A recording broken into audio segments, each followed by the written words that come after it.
is hallowed ground.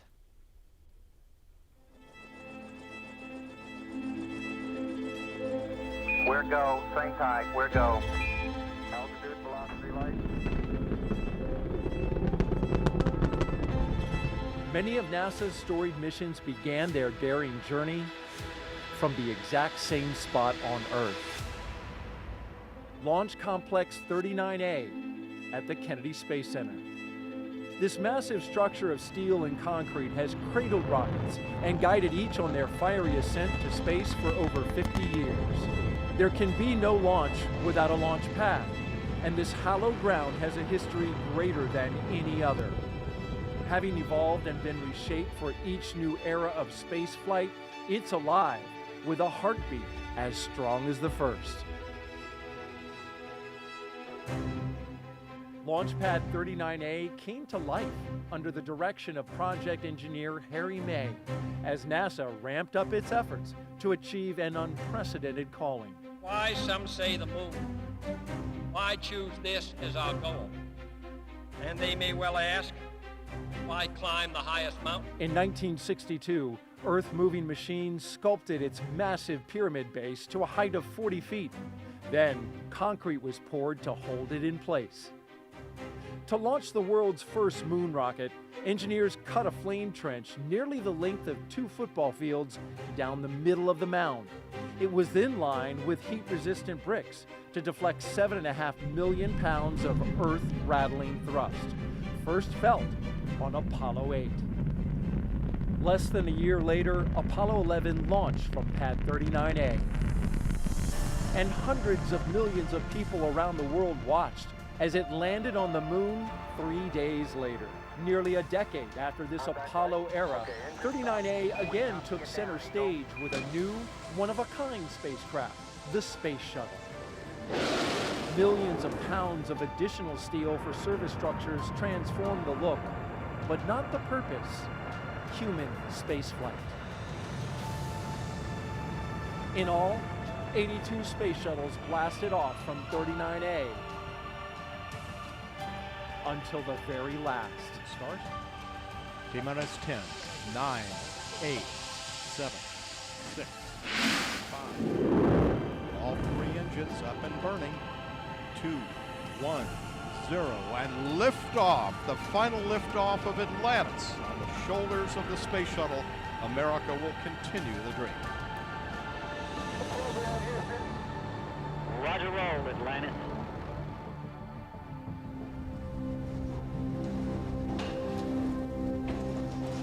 With the fleet retired, demolition crews removed the shuttle-era hardware to clear the way for NASA's monumental decision to lease this historic launch site to the private company SpaceX. Today, its sleek and modern design supports a family of rockets that has advanced the commercial age of American spaceflight. Now, 50 years after it first sent humans to the moon, this historic spaceport stands ready for the next wave of human exploration.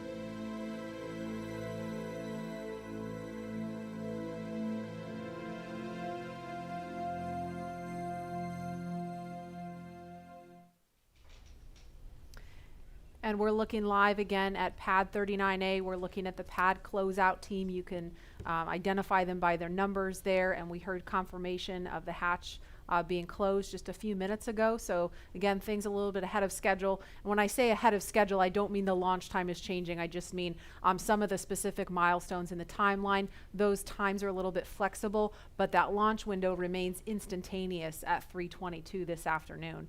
And Leland, you know, we just saw a piece about the history of Pad 39A. All stations, Chief Engineer, on countdown 1 for comm check with the crew. We're going to pause for that comm check. Falcon 9, guidance, navigation, and control. Dragon GNC on countdown 1, comm check. GNC Dragon, we have you loud and clear. GNC loud and clear. Stand by for comm check by the propulsion engineer. Dragon prop on countdown 1, comm check. Prop Dragon, loud and clear. Prop loud and clear. Stand by for comm check with the avionics engineer.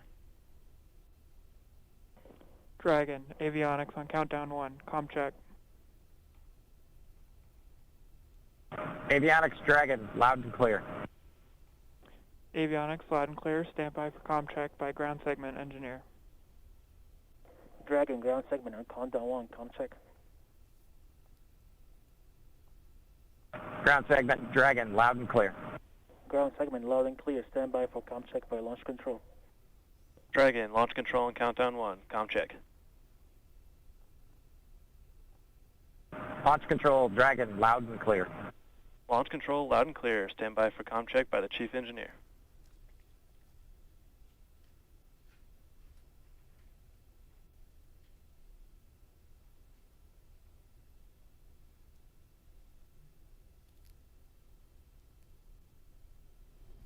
Dragon, chief engineer on countdown 1. Comm check. Chief engineer Dragon, we've got you loud and clear, Bala. Chief engineer, loud and clear. This completes the Falcon 9 responsible engineer comm check.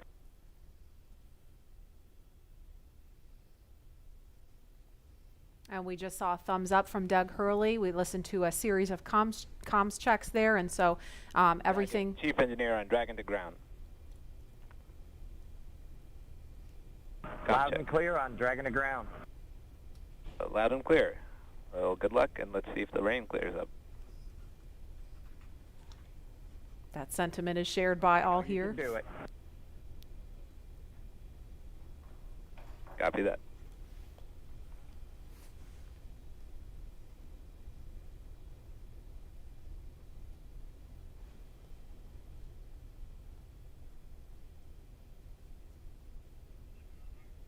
So Bob and Doug, along with the launch teams and all of the rest of America, hoping the rain clears up here.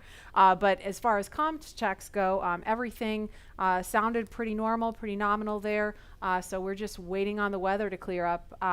But again, there's a live look at Launch Complex 39A, the site of 82 space shuttle missions where they began. And of course, Apollo, the first mission to the moon, Apollo 11 lifted off from 39A. And Leland, you were just 5 years old when that happened. Take us back there. Marie and Lauren, I was 5, and I was the antenna engineer during the broadcast. I was the kid standing behind the black and white Sylvania television holding the rabbit ears, and my dad said, move to the left, move to the right. And I was trying to look around the television to see what was going on, but they said, no, don't move, stay there. So I never actually saw the actual landing on the moon, Neil and Buzz walking on the moon. And the next day, all my friends in my community were like, yeah, you want to be an astronaut? We just had this momentous thing. I said, no. I didn't see it. I want to be Arthur Ashe, because Arthur Ashe trained 5 blocks down the street from where I grew up. And my dad talked about his excellence, his perseverance, his athleticism. And so it wasn't until I got to NASA, working as an engineer at NASA Langley, that a friend of mine said, you'd be a great astronaut. And I just laughed at him. And I didn't fill the application out, but another friend of mine got in, Charlie Camarda. And I said, if he can become an astronaut, I can become one. So I applied the next year and I got in the 1998 class. And I think about this, again, storied legacy, Pad 39A. I was there in 2008 and 2009, Space Shuttle Atlantis, the last one that came in with Doug and the rest of the crew. And it's just an amazing time to see this new era with Lauren, with your SpaceX Crew Dragon about to take off. I never heard that story. I've got a million stories. A million stories. Wow. And it's so cool that you do have a lot of these kids that are watching today who have never seen a flight, a human space flight from KSC before, and this is their first time. And I'm trying to remember back.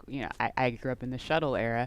And I grew up in Los Angeles, and I remember sometimes when the shuttle would land at Edwards Air Force Base, you'd hear those sonic booms, you hear the double sonic booms in school, and we all just knew, oh, that's the space shuttle. It was just a thing. We just knew about that.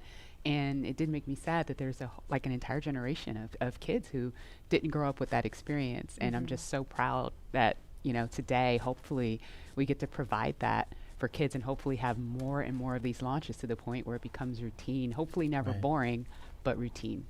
And there's talent in every zip code, so you have to make sure that every kid has the opportunity to do these types of things. If they believe in themselves, then we give them the right tools that they can use to be in STEM fields. And, you know, we have a very diverse group of people up here working together to get Bob and Doug off safely. And I think more people that see this type of diversity will have a chance to say, I can do that too.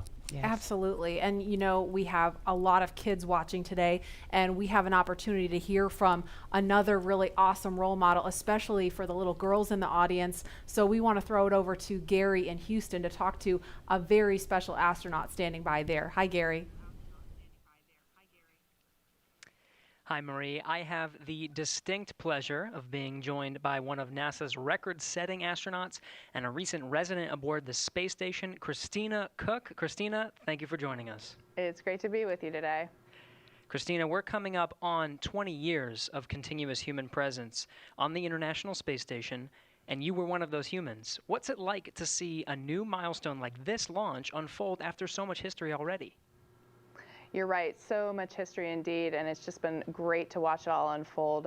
I think for me, the most exciting thing is how NASA is not only innovating in what we do, exploring the universe, pushing the boundaries, getting knowledge on the space station, bringing it back to Earth for benefits here, but in how we do it. We're innovating in the implementation of those goals and of our mission. And what that means is that bringing in the private sector, bringing in a commercial space economy for low Earth orbit, means space is going to be more accessible and more innovative. And it's just an awesome new era of history to be able to witness.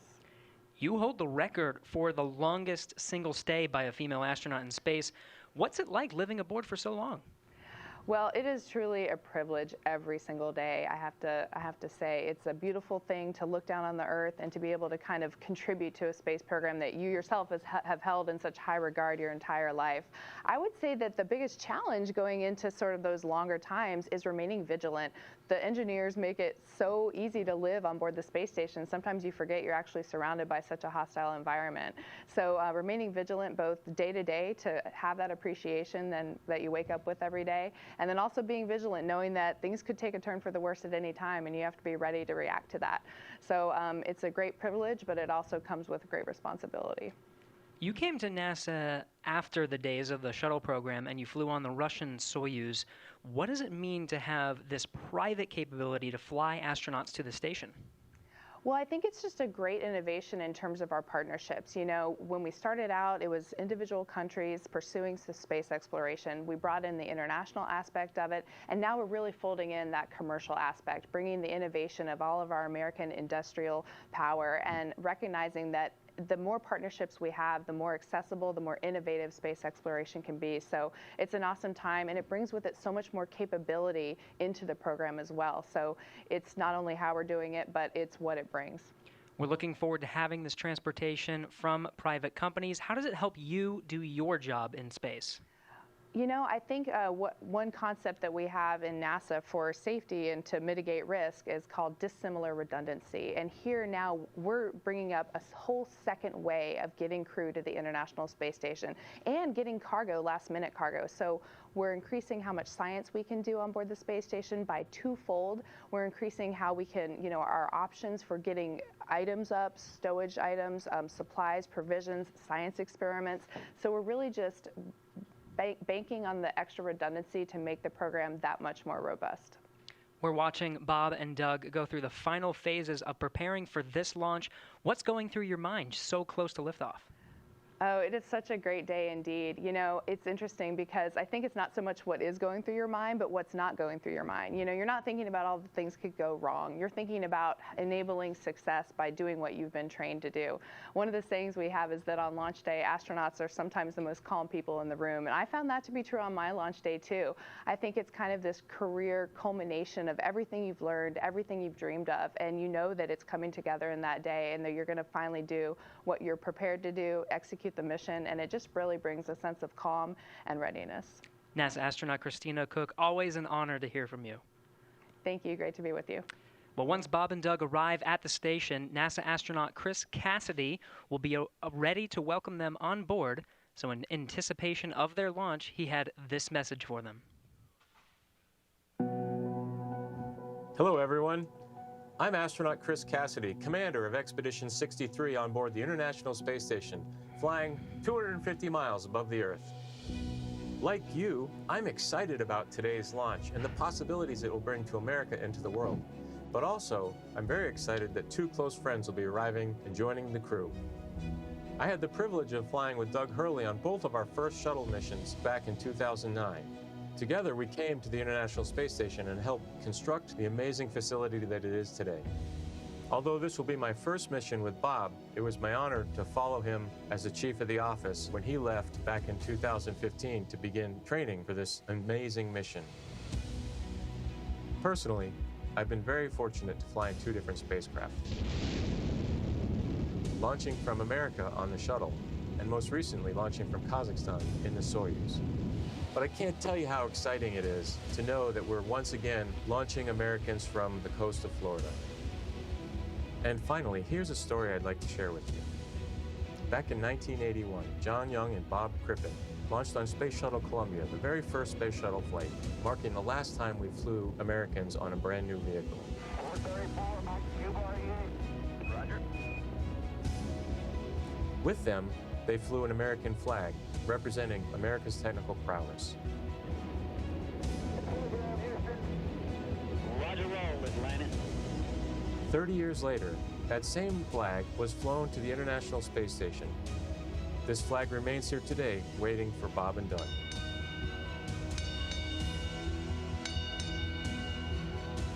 Our flag means so many things to our country, and this small piece of America represents what we'll be able to achieve together. We'll never stop exploring. And so Bob and Doug can take this very special flag home to Earth, where it awaits its next journey to the cosmos. In a few years, the first Orion crew will take this flag with it around the moon. All of this starts today. I'll be watching outside the window along with everyone else in America and around the world. I can't wait to look out the window and see my friends on close approach.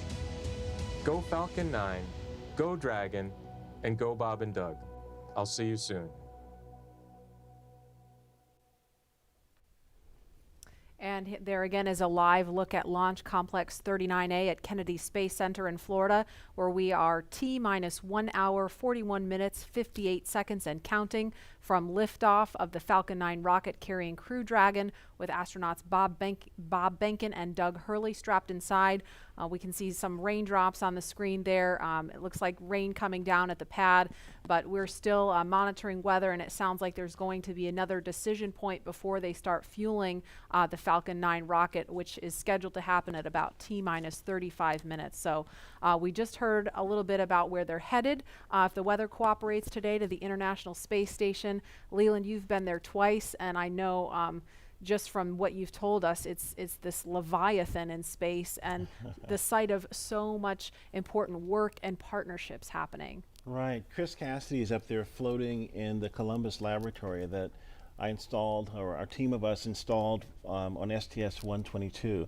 And I think about, using this robotic arm that was made in Canada. The European Space Agency built the Columbus laboratory, and my job was to use that arm and attach it to the International Space Station. And as it was getting closer and closer, the motion just stopped. And I'm like, what is going on? And there are 4 ready-to-latch indicators that have a very slight spring force that I was moving so slowly with the hand controller, the translational hand controller, that spring force stalled out the motion. And Peggy Whitton was behind me, and she said, Leland, there's some commentary. Weather update, I think. Go ahead, Jay. Hey, Doug. We're still waiting for a weather update expected at 18 Zulu. Therefore, the next assessment will be closer to the propellant load time. We are currently no-go on launch weather, but we are showing an expected clear of 1830 Zulu. Okay, copy all. Thanks for the update.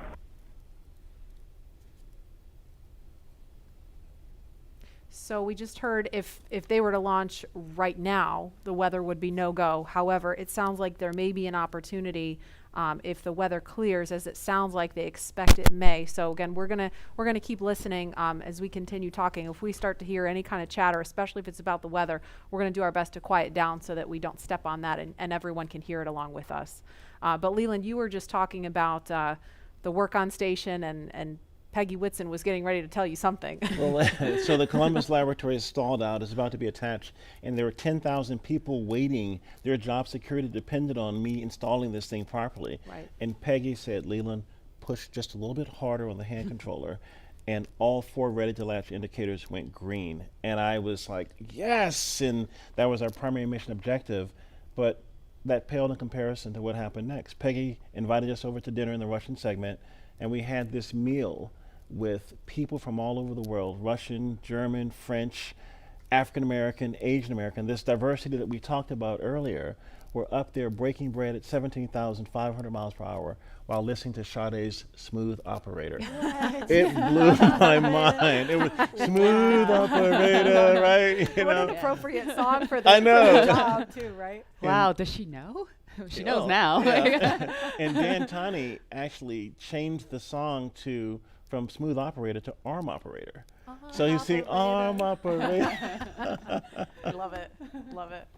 And Leland, you actually, we were in another taped segment when you got a text from Drew Foystel. Can you share that with us? Yeah, Drew Foystel, his good friend, just sent me a text saying that the families say hello to all who are watching and thank the nation and the world for their support and interest.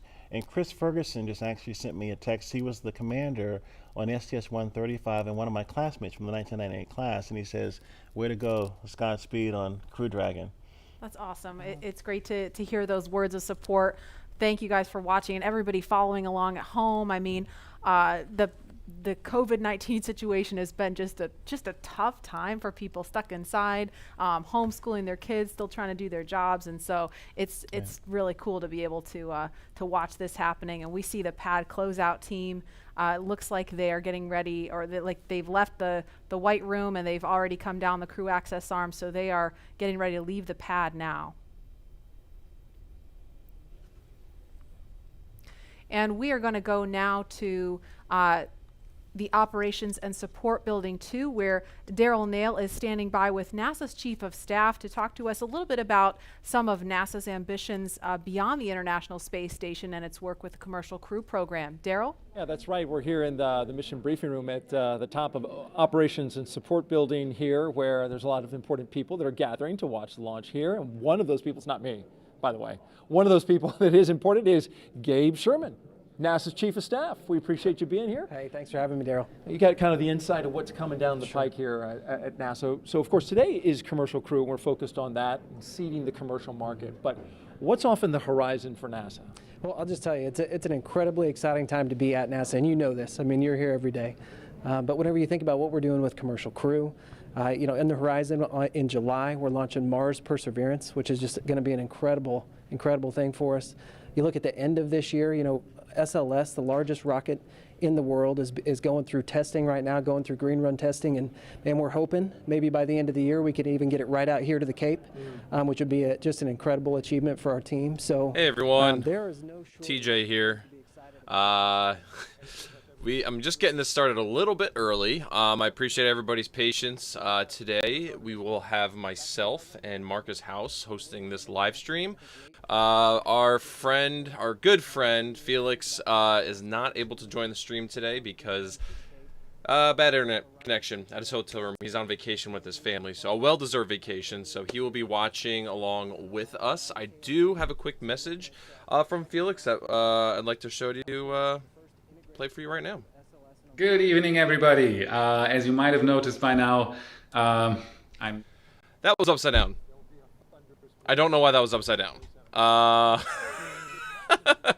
Let me try to fix that. Why would it come back? Was it upside down for you all? Maybe I am losing my mind. But it did look upside down in my player. Let me remove that. Re-add it. Dang, I had that all set up too. Oh boy. Yep, it was upside down for everybody else. Okay, well. Oops. I did not transcode it, so I'm not sure if that is why. Alright. Okay. Trying it again. Sorry, Felix. Good evening, everybody. And it's upside down. What am I doing? Let's just watch it upside. Oh, you know what I'm going to do? I'm going to rotate it. Oh my god, this is like so bad. We're going to rotate it one. Okay, I flipped it. Let's just do this thing. Good evening, everybody. As you might have noticed by now, I'm not on the stream. I promise, I know I'm a professional. I feel very sad right now. I might be because of the file format. So we're going to. Yeah, it's like the Starship tests. Yeah. Sorry, everybody. So yeah, weather today, not looking awesome. Not looking bad, not looking awesome. As I said earlier, we are currently in a no-go weather scenario. There's some overcast here. There is some lightning spotted in the distance. The trajectory of the launch is going to be somewhat this direction, and the booster is going to land up over here. So they are going to be flying, you know, in a north-northeast trajectory. So we are just going to have to be patient, and hopefully the weather holds out. But NASA is being, you know, optimistic about all this. But while I am converting this, I did want to also let everybody know I made a mistake in the last live stream. And I had somebody on Twitter actually correct me, and thank you for that. I want to make sure that I am a good source for all kinds of information, space related. And it was this person named Good evening, everybody. As you might have noticed by now, the handle I'm not on the stream. On the control it's because panel the internet connection in the Crew hotel room Dragon was not nearly fast enough to do any streaming. I was able to send a video though, so I'm really, really sorry that I can't join tonight. But you've got. Good evening, everybody. Okay, sorry. As you might have noticed by now, I'm not on the stream. I don't know why this is being weird. So but you saw the controller on Crew Dragon is the hand controller is actually the launch abort mechanism. You twist and pull that. Crew Dragon does not have the handle that you would see on Starliner. Starliner capsule interior, which is based off of basically what you saw on the shuttle. This SpaceX's control system is completely through the touchscreen. So control panel. Right. So this guy right here does not exist on Crew Dragon, but this is the same exact type of system that was on Shuttle. And you'll see here in the middle they also have a launch abort twist and pull mechanism. So wanna own it there. Apologies for making that mistake. You know, we read a lot about space stuff, and just want to make sure everybody was aware. Inside a black hole, yeah. OBS. So now I'm out of focus. Now I'm in focus. I'm a hot mess. My apologies. So I'm gonna cut to the SpaceX stream just for a minute here while I convert Felix's file, and I will be back shortly.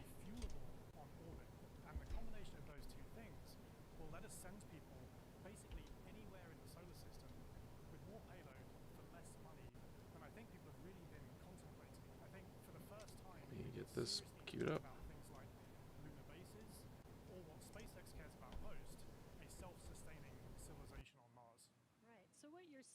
is I will have an opportunity soon to get on board one of those spaceships. I very much hope so. Yeah.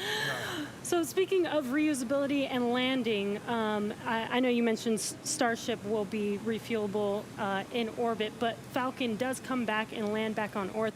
What are the challenges with landing, actually landing on the moon and landing on a planet like Mars? Yeah, well, you can't land like a plane because the moon and the Mars either have no atmosphere or have a very thin atmosphere, and even if you could, there's no runway that someone's built for you. So that's one of the reasons that we do propulsive landing on Falcon, because we want to figure out how to do propulsive landing. That fundamental architecture works on basically any planet. If you have no atmosphere like the moon, you do a propulsive landing burn all the way. If you have a thick atmosphere like Earth, you let the atmosphere slow you down as you float down, then do a short landing burn at the end. And for Mars, which has an atmosphere but a very thin one, you do something in between the two. Wow, yeah, that sounds really difficult, and I'm sure there's been a lot of effort put into that. Can you tell us anything about what we're working on now to get us to a point where we can do a landing like that in such a harsh environment? Yeah, so figuring out propulsive landing is really the key part of it. But what people may not realize is that every time we bring Falcon back, we do something called an entry burn. So just before we hit the atmosphere, we light the engines to slow the rocket down. That happens high up where the air is very thin.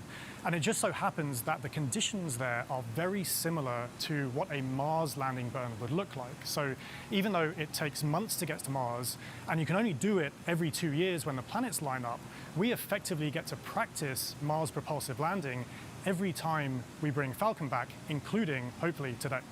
Wow. And as you mentioned, every time we bring Falcon back, we learn something new. Can you tell us a little bit more about what we learn after the vehicle has returned and we're able to check out the vehicle? Yeah, so Jessica actually mentioned this earlier, that I talked about how cost is really one benefit of reusability, but reliability is the other benefit. I mean, imagine that you do all this planning to send a rocket up through the rigors of launch and re-entry, but you don't get to see the rocket afterwards. And what we would like to do with the reusability, what we've been able to do with Falcon 9, is see the rocket, inspect it, and because of that, we've been able to correlate our models pre-flight to what actually happens when you launch, re-enter, and land a rocket. Right, instead of just guessing what happens. All right, everybody, I was able to fix the file, so here is Felix's message to the What About It folks. Good evening, everybody. As you might have noticed by now, I'm... Okay, you just have to believe me that he was really sorry that he couldn't make it, that the weather was not good, not the weather, the internet was not good, and he had to scrub his live stream. I don't know why this isn't working. My OBS is not having it. Reusability is a really, really important part of that. Imagine if every time you flew a plane from LA to New York, you threw it away at the end of the flight. That means essentially airline travel would be too expensive, costing hundreds of millions of dollars a flight.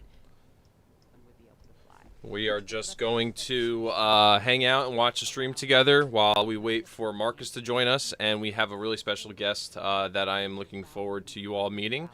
It would be Scott Parazynski, 5-time Shuttle astronaut and spacewalker. He's been to the space station several times, helped assemble it. One time on a spacewalk with Chris Hadfield, which he's got some really great stories, so he can really provide some more context of the astronaut point of view that we have lots of questions about. So we're just going to hang out, hopefully cross our fingers for good weather, and I know that when Marcus gets on board, we'll have a lot of great things to talk about. Wow, that's a pretty interesting destination. I think I would like to go to Mars. We've studied Mars so much and looked at it, and I think maybe having a Martian base that is dog friendly, bring the pups along, because I think as we explore, we want to take our families, our cultures, our traditions, with us, and flying with Doug and Bob is cool, but having more people, yeah. There's See, the dogs. the puppers, taking the puppers to space. I mean, they're not. They look ready to go. They are ready to go. We just needed maybe some like SpaceX type suits for them, But it's that's what it's all about, exploration. Like the settlers going the West. You know, they took everything with them, and they started these new communities and these new traditions. And I think that's what we do with space travel. We start new traditions and communities and bring everyone together as one family, one civilization. Leland is just the We're man. here for it. And He is knowing as that real the in person opportunity to as fly to he space comes as a across on private camera. Citizen is really just right around the corner. We have a new poll question on Twitter for you. If given the opportunity to fly to Let's the see if I moon, can pull now up we're our talking picture the moon, we have would you together. fly to the South Pole where no one has ever been, or would you go to the Apollo 11 landing site? So those are going to be some interesting answers. And while there is not a ton of cargo on today's mission, Dragon is carrying 2 very special payloads, aside from Bob and Doug, of course. The first of those payloads is a series of custom art pieces entitled Humankind by Los Angeles artist Tristan Eaton. These indestructible, double-sided paintings made from gold, brass, and aluminum celebrate how far humanity has come, as well as how far we still have to go. It includes a beautiful homage to the Saturn V rocket, as well as a nod to Bob and Doug's current ride to space. And you can find more images and information about these pieces on SpaceX's social channels. Next, in the spirit of inspiring the next generation of explorers, we wanted to celebrate the class of 2020, from kindergarten all the way to graduate school. So SpaceX and NASA invited students from around the world to submit their photo to fly on America's first human spaceflight in nearly a decade. Each graduate's photo was used to create a mosaic image of our beautiful planet Earth, which we printed, and it's now being flown aboard Bob and Doug's flight on the Crew Dragon spacecraft. We received nearly 100,000 photos. That's a ton, so thank you. Yeah, they really hammer home the Apollo space site thing, launch site thing. Here's my picture with me and Leland after we filmed our little documentary together. Great guy. And again, that's what it's all about, you know, everyone coming together with their experiences and bringing them forward to space. And I think regular people flying to space, I mean, SpaceX is going to be flying, you know, non-government people, non-military people, but people that have a desire to explore and do new things and traditions off planet, as we say sometimes. Yeah, I mean, all this time since we've had the International Space Station, it's been government astronauts performing the research because you're the only ones we've been able to send, right? But well, we've I mean, had some tourists, though. We've had people that paid their way on a Soyuz rocket. Sure. Go. But it's really the billionaire boys club. You know, that's what Pharrell talks about. With, you know, it costs so much money to go to space, and I think that price point will come down as we make this more, you know, more amenable for everyday people. Absolutely. And then eventually being able to fly artists and musicians and poets, people can tell the story of what they've seen out there in a way that really connects to the soul of people down on Earth, so they feel inspired to go. Exactly. Now, following today's mission, we will be one step closer to a future where we can all have that opportunity to gain the orbital perspective and explore new worlds. In just over an hour from now, Bob and Doug will be the first people to launch on an American vehicle in almost a decade. And for the SpaceX team, if I can try to speak for all of us, which is impossible, but I will say it has been an absolute honor to have the opportunity today to have this stage to show the world what we've poured our hearts into over the years with our partners at NASA. And it's just deeply humbling to know that the agency and that Bob and Doug have entrusted us with this critical mission. The responsibility that's on our shoulders is huge, and we're just so grateful to be here today. Absolutely, and I know that, you know, our NASA teams really share in that sentiment. We're currently looking at about T-minus 1 hour 20 minutes. No update on the weather as of yet.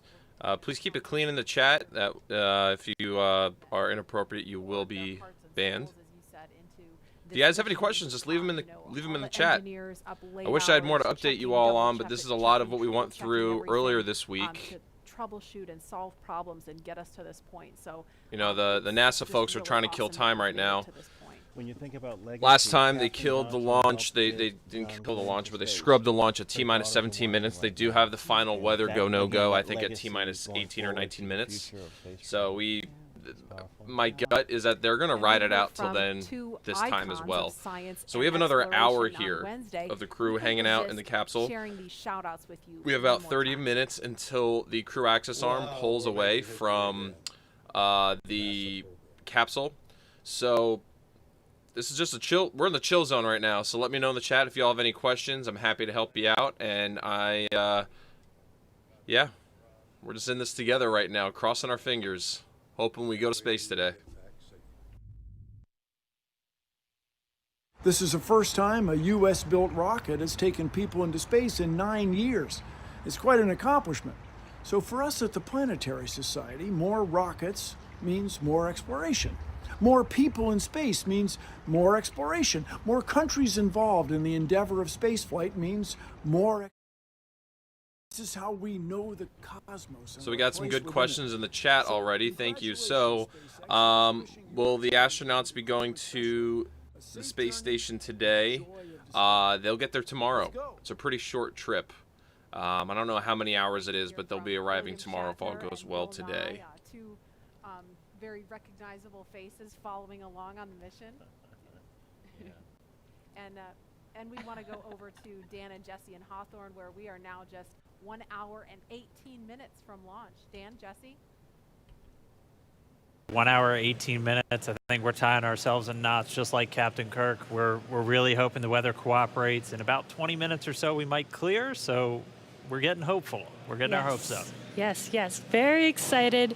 Again, we're T-minus 1 hour and 18 minutes from launch, and the anticipation is real over here. Since arriving at the spacecraft, Bob and Doug were helped by our closeout engineers to get into their seats, attach their suits to special umbilicals that provide breathing air, pressurized nitrox, and a communications link to Dragon systems. They conducted leak checks, which were successful, and communications checks with the core here in Hawthorne, which is the person who will speak to them directly throughout the mission, as well as the launch director in Florida. This is where they are checking their comm path through both ground stations and the tracking and data relay satellites that we'll use to talk to the crew the entire way to the station. And after all of those suit leak checks were successful, the closeout team was able to get out of the Dragon capsule and seal up that hatch, which also got its own leak check and was confirmed successful. At this point, the closeout team is out of the pad. They're away from the BDA, the blast danger area, and weather operators are about to kick off their final checks on wind speeds at the pad, which are going to be used during the final go, no go for launch. So we're all keeping eyes on the weather right now. Before we get to that final go, no go, all the various teams at both NASA and SpaceX are going to do internal go polls, just making sure conditions are right with Falcon 9, the Dragon, the crew, the range, and the space station before the final go is given. So let's check back in with the man over in Houston, Gary, for a status and the team supporting the space station for their readiness for launch. Thanks, Dan. The team here in Mission Control Houston remains go for launch. We're also very hopeful about that weather. All systems on board the station that are required to be healthy for this mission are continuing to look good. Chris Cassidy is wrapping up his workday, and we'll be watching Bob and Doug launch here in just under an hour. Okay, so I think I got the Felix file working now, so a message from Felix. Good evening, everybody. As you might have noticed by now, I'm not...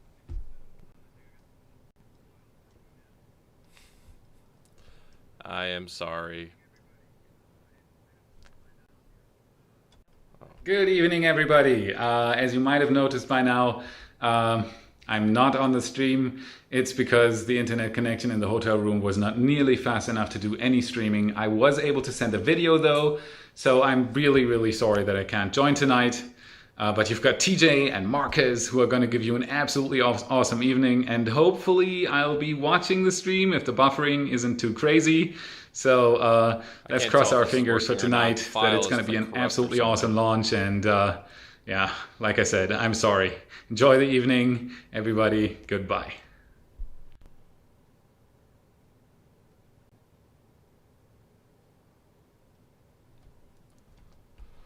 I'm sorry, everybody. That file is just not having a good time. But hopefully you're able to hear Felix's message. He is not able to be here today. But he is in the chat with the What About It folks, and he'll be there through the entire launch. If you have questions for him, please run it by him. And he also has What About Its Auxiliary Control Center. I am not sure what you're talking about.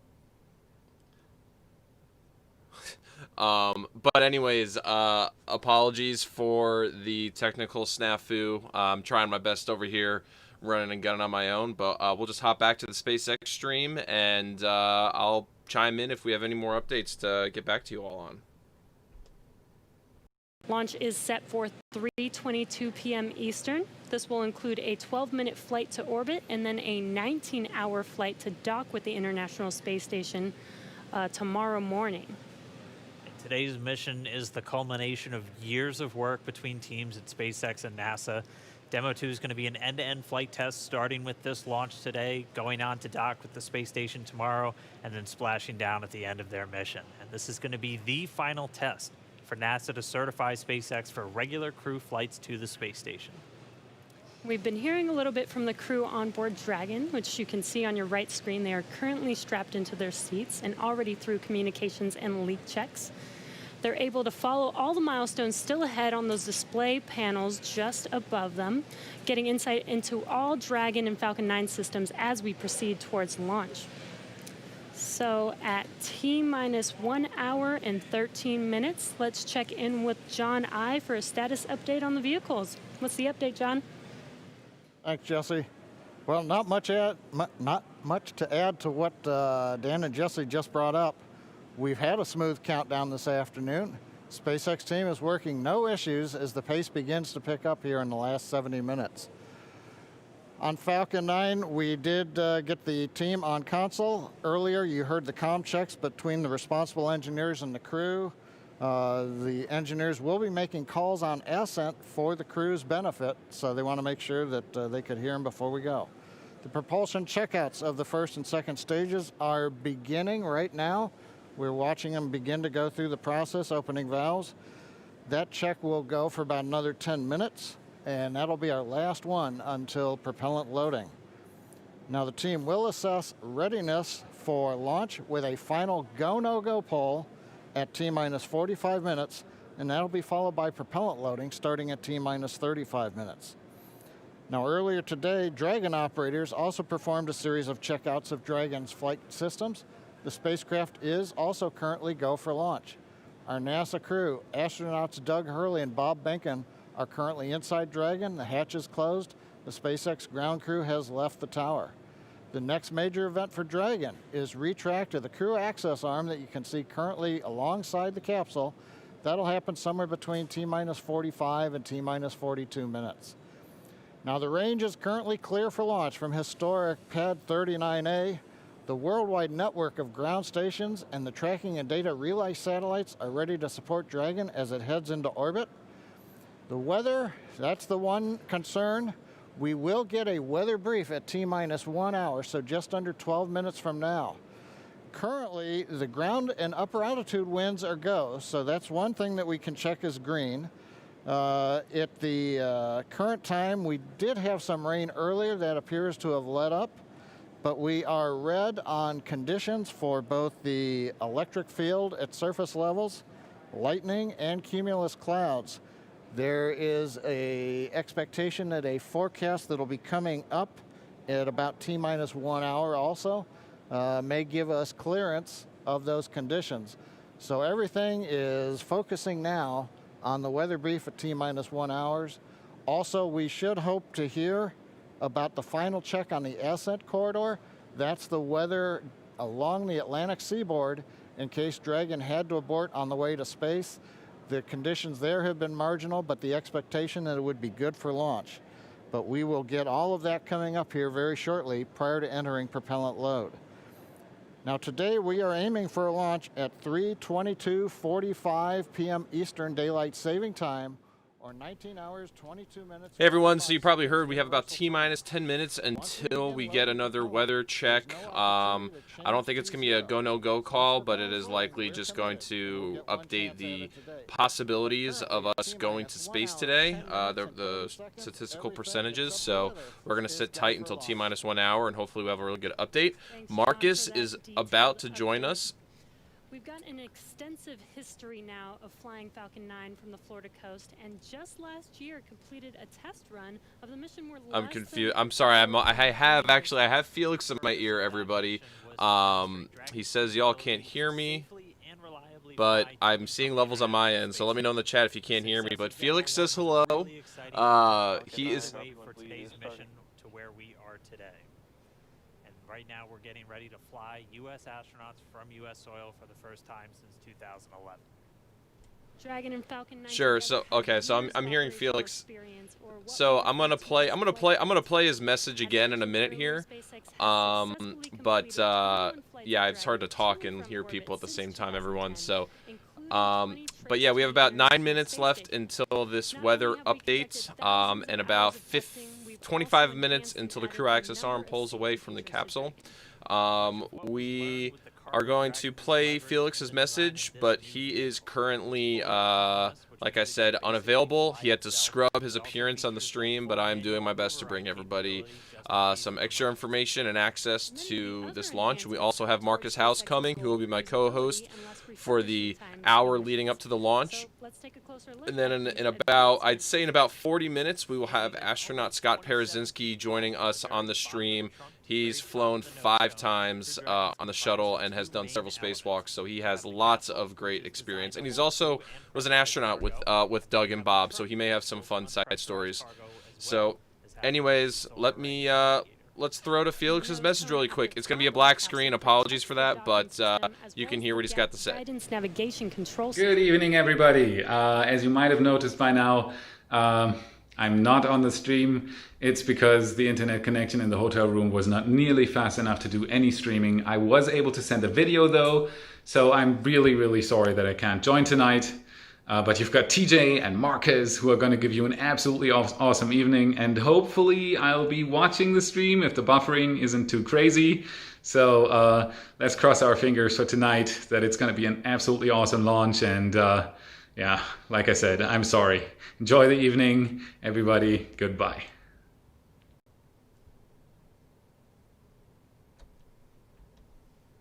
To 7 crew members with modular seats that can be removed and replaced by additional cargo. The seats are made of carbon fiber and are custom sized for any crew member flying on board. The control panel centered right between the pilot and the commander seats and has those 3 touchscreen displays that gives the crew insight into Dragon and even the ability to operate the vehicle and fly it manually. And finally, our Super Draco launch escape system is a key safety feature of Crew Dragon, giving the crew the ability to safely escape from the time of launch all the way to orbit. And as we look to the future beyond this test flight later this year, the first operational crewed mission for NASA will take place. NASA astronauts Mike Hopkins. Try to review your launch commit criteria and indicate readiness at the appropriate time. Step 5469 for propellant load and launch. That's a good sign. That was the launch director. We're getting ready to... Good evening, everybody. But back to our Crew 1 mission, NASA astronauts Mike Hopkins, Victor Glover, and Shanna Walker, and Suichi Noguchi of the Japan Aerospace Exploration Agency, or JAXA, were chosen to support this mission. Again, it's called Crew 1. But today, Doug Hurley is the spacecraft commander for this mission. He previously flew on 2 space shuttle missions as the pilot. We will also be throwing the stream over to Marcus House's channel, so if you'd like to watch there, go for it. But he is going to be with us in just a few minutes. Very excited. Yeah, very excited. You feel ready? Still pumped? Oh yeah, I think we're ready. I think we're certainly ready. Joining the SpaceX Demo 2 test. He is a Marine Corps colonel and test pilot. He was selected as an astronaut in 2000. He piloted Space Shuttle Endeavour and Atlantis for STS-135, the final Space Shuttle mission. Introducing NASA astronaut Doug Hurley. I just love seeing Doug in those old shuttle pictures, and now flying this 21st century spacecraft is just a really amazing story. So many ways to fly into space. It's just overwhelming in some respects. Just the sensations, the rumbling, the shaking, the acceleration. My name is Doug Hurley, and I'm the spacecraft commander for the Demo 2 mission to the International Space Station.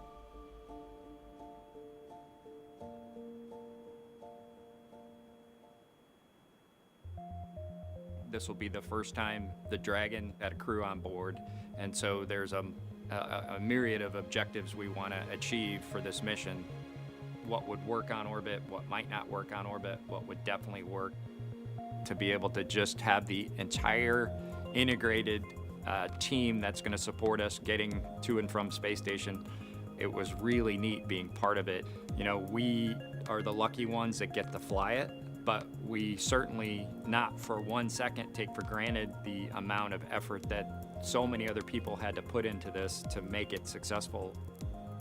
For Doug personally, he's worked so hard, I mean, through his entire life, to get to where we are right now. As a test pilot, this would be the dream, to fly a new vehicle. So it makes me so happy to see that he gets to be part of this mission, the spacecraft commander. I'm just glad to see his hard work and his dream has come true for that. It's been a long road in a lot of ways for not only us, but certainly for all the folks that work in the commercial crew program, as well as SpaceX in our case, just working to get to this point.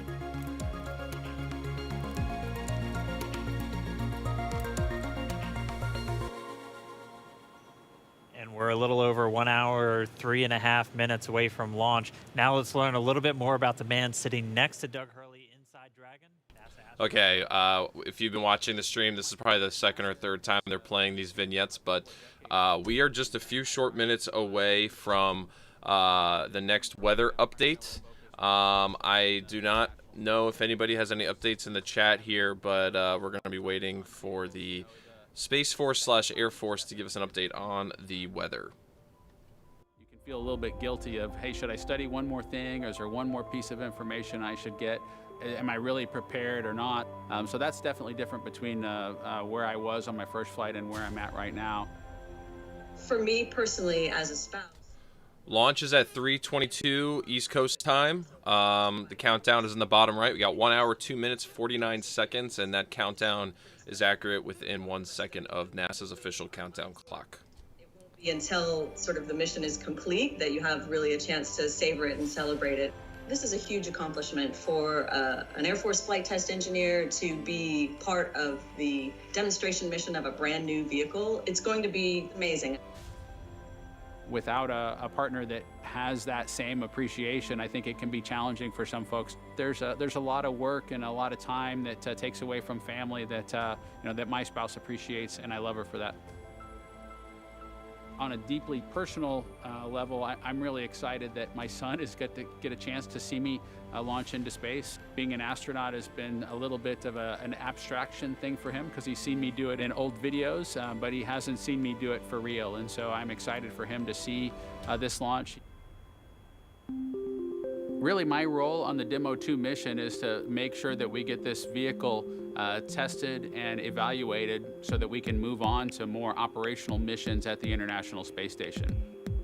We've got a lot of objectives on board the vehicle that we need to accomplish to really make sure that it's good to go. We'll make sure all those systems are working during the test flight so that the future missions will have them available even if they don't plan to utilize them. Through years of the NASA team, helping to share that experience and teaching them the lessons that we've learned by going through this. Now there's another capability in the U.S. besides NASA to operate something of this magnitude.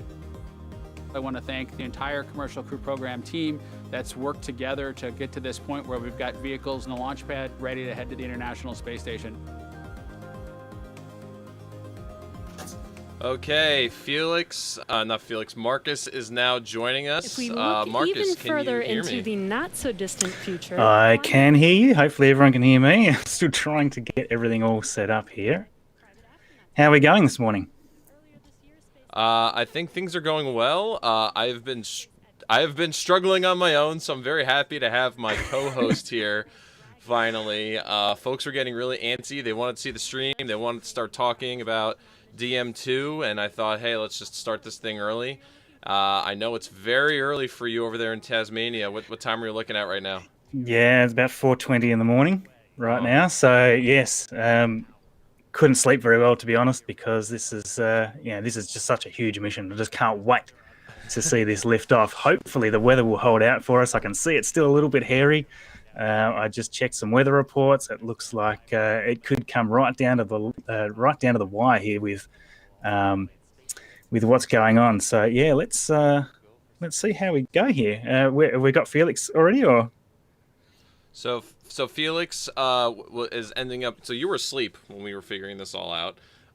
Felix's internet connection at his hotel is just not very good. So he is manning his chat on youtube.com/whataboutit. And he's actually in my ear right now, talking to me, giving me updates on things. So I am trying my best to relay what they say. I'm gonna sound up here. I'm gonna see if space. Looks like we're go so far. Weather's go right now. Great. Which is I'm so looking forward to this. It's going to be so exciting. Which is awesome. SpaceX Dragon in 6.4. Bob and I are go for launch. I'm just going to tinker here a little Doug as and well Bob are go for and get launch. my side live. Hopefully my side's coming up as well. We may as well stream it to both channels. Yes, so we will be streaming to all the channels. I even is go for launch. I So even we have are it streaming to my inside Twitter of as 1 well, hour. which is Still a waiting first for the me, weather but update. not really promoting this it day or is anything. one for the history books. We're returning crew Yeah, okay. launches to station from American soil on Yeah, American I can see that it rockets. has come up It's been on mine. almost Sorry, I'm just 9 double checking that long everything's years connecting. Everybody can since we hear me retired the okay? Space Is that Shuttle program. is that I good? remember Everyone that can day. Yeah, see they the can feed hear this okay? day. Yep, they It's can been hear a you. long great. road to get here. Countless Awesome. hours by This is also thousands your of first dedicated live stream professionals on your channel, from right? NASA and SpaceX. Well, very It's been close an to being exciting first. I've done a week, couple but of this small ones, last but yeah, final hour is close just to so close to exciting being right one now. of the first ones Today's mission will that be is a Crew real live Dragon's stream. I've done some second test test ones flight before. and That's its about first it. test with So humans yes, on it's board. it's all a little bit It's new been to an me, awesome but I countdown can't so pass far. up Weather, we're just still waiting sharing for all that this with update, everybody so it's because it still is a such a watch huge item, but the milestone, crew is obviously go for for launch. SpaceX So being the at first manned T-minus mission. 45 minutes, hopefully It's we'll get an the update on first that time weather. we've seen astronauts launch from We've the had a really USA clean since countdown so far. since It started 2011, with since boot the up space just over shuttle 3 shut down. hours So that ago. is The just SpaceX team unreal helping Bob to and Doug even put be on their part of it, to suits, just be here conducting talking to initial people checkouts, about it. including So the initial pressure I'll leak check connect before they got to the my actual one here so I can at walkout. least And see all my of that stream done as people in start that joining in. operations and checkout I can't facility. imagine I'm going to get a huge audience The on crew my walkout side was simply where because I Bob don't and Doug stream gave much. their So we'll see how we final go. goodbyes Hey man, to you friends have and over family gathered 100,000 outside subs, the so I think you're going to get one or operations two and checkout people who are going to before hop they on board. began I'll that just say roughly that. 20-minute ride to We'll see how we go. a really touching moment. Scott saying goodbye to Parazynski, their astronaut family, Scott both Parazynski will be joining their us wives in and a little sons right bit. in I'm not front of sure if them. you Oh, saw wow. that. Yeah. Oh yeah. Yeah, I knew we were Very talking about it. I touching wasn't sure moment. if that was confirmed yet. So Incredible to be able to unreal. watch these moments. Yes, Scott is confirmed. Sorry, And folks. as they got into their Teslas, seems like Marcus was a little we bit got to hotter than watch me them audio-wise. ride I got all it the more way to the balanced now. pad, and we got Yeah, some Scott great footage Parazynski is there. going to be joining As us you can see on the screen, this is to some playback from earlier talk a of little bit about them his getting spaceflight into experience. He the flew on the Teslas shuttle about to 5 make that times. drive down to the He's pad. spent 47 hours total spacewalking. So 47 hours just spacewalking. So this guy, That blows my mind. and he's helped assemble the space station. He did a spacewalk with Chris Hadfield. He's done all kinds of, amazing stuff. So he's going to be hopping on pretty soon, actually. I told him in about 15 minutes I should be getting his feed coming in, and we'll be able to have a really great conversation. But I don't really have any queued up questions for him. I've known Scott for a few years, and he's just a really easy guy to talk to. He's also summited Mount Everest. He is a doctor. He's an author. Like, when I talk to him, I'm just like, I don't know how he's just got so many amazing credentials. He's seen so many amazing things, and I'm just happy that he's going to take some time to join us today. And he knows Bob and Doug personally. So that's just incredible. Yeah, so they were all in the astronaut corps together. Scott did not fly with these guys on Shuttle though, but they were in the astronaut corps together. I think Scott's first launch was like in '96 or something, and his last one was in 2007. Wow, that just blows my mind. Just blows my mind.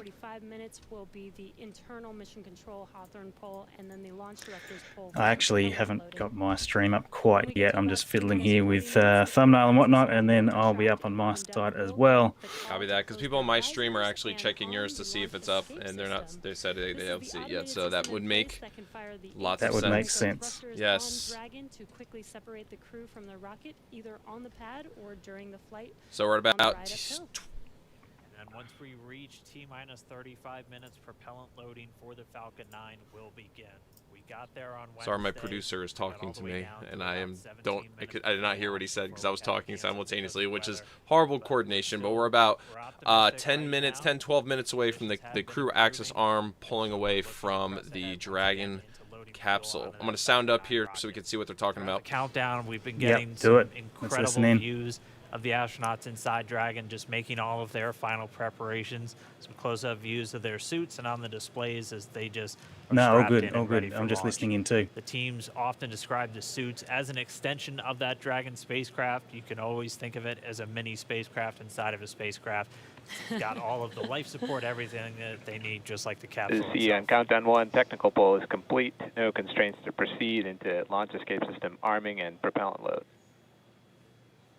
And there's that call out that the crew is ready. They are ready to load prop onto Dragon. So we are pushing forward. Yes. T0. Yes. And while those suits do look great, they are also engineered to connect directly into Dragon seats to provide communications, cooling, and the ability to pressurize if necessary. That's so good.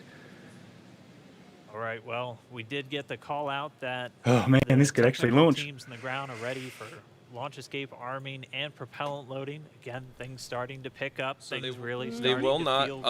They're a little out of order right now, and they're talking about they're not going to arm the launch escape system until the crew access arm is pulled away. So the order of operation is crew access arm pulls away, launch escape system is armed, then they start doing the propellant load. For obvious reasons, like escape system is more important than filling the tanks, and then from there they arm the launch termination system, which I believe, Marcus, you may know this is on the second stage, but basically it's a little bomb essentially that they put on the rocket, and it's designed to shred the tank on the side here to basically terminate the launch, and they do this mainly to make sure, God forbid, the rocket veers off course and heads back to land. They do not want this thing coming back and hitting land. It could kill people, do a lot of damage, so they blow it up midair. So they arm that. And I've gotten this question actually a lot about the launch window here and why it's instantaneous for SpaceX, and it's twofold. One, you need to launch when the space station is relatively overhead. It doesn't have to be directly overhead, but relatively. On the shuttle days, they did have like a 10-minute window, I think, or so, because the way that they filled up the fuel tank on the shuttle, it wasn't as high of pressure that the Falcon 9 goes through, so they would just continually top it off, and they could keep the tank full until all the systems are ready. The Falcon 9, Marcus, I can't remember exactly what the terminology is, but they do like the rapid fueling leading up to the launch, and basically the tanks are topped off at like whatever 100 or 101%. Right when it's supposed to launch, right? And they cannot keep it at that pressure very long. So yeah, that's exactly right. Right. And it's just all about trying to keep the correct pressure in there, because the Falcon 9 is filled with a larger pressure than what is sort of normal for most other rockets. So it has to be organized in such a way that the whole order of things, the way things play out, has to be perfect. And obviously you want the astronauts on board well before any of this is going on. Yes, so if they miss that window, literally that 1 second window when the tanks are topped off, you got to scrub it because they can't have the tanks sit there like that. So advantages of it is you have a longer burn with the Falcon 9s, Merlins. Disadvantages is you got to go. You have no room for air. Where the space shuttle had like 10 minutes because it could stay at that pressure for a longer period of time. So if they had a technical issue or they had to wait a couple minutes for the weather to be just right, they had that luxury, which is also why with the shuttle, they had a bunch of built-in holds in the countdown. This is now technically, I guess, our 4th time watching this Crew Dragon countdown, and there has not been a single built-in hold in this countdown, probably because of how tight the margins are for topping off these tanks. If they weren't going to station and they were going to somewhere else in low Earth orbit, they probably could restart the countdown. But since the space station is flying by 17,500 miles per hour, like your margin for error is pretty slim. Yeah. I've had this question a few times about why it is instantaneous. And it is interesting. Obviously, as the Earth is rotating, as we go from night to day, we're passing under the orbit lines of the space station, under the path of the space station. So it's really important that as soon as the time is right, as we're passing under that window, that we launch, in the correct direction. Obviously, it's not exactly launching horizontally like we would be, if everything was on a flat plane and we were launching from the equator, the ISS was on the equator, then it probably wouldn't matter that much when you launch. But because the ISS orbits on an angle, it has to be launched at an exact time as we're passing underneath. So yes, that's the main reason why. This is getting really exciting. I don't know about you, Dan, but my heart is beating pretty fast right now. Wasn't sure if they're bringing up anything We've been important. waiting for those words. Yeah, I since was just listening in Wednesday. myself. Oh, yeah. And we did hear a call to the crew, just in case you missed it. Still that go They on were weather. only tracking one final weather constraint. It was the cumulus cloud rule. They were expecting it to clear up within 10 minutes, and it's cleared up now. So we are currently go on weather.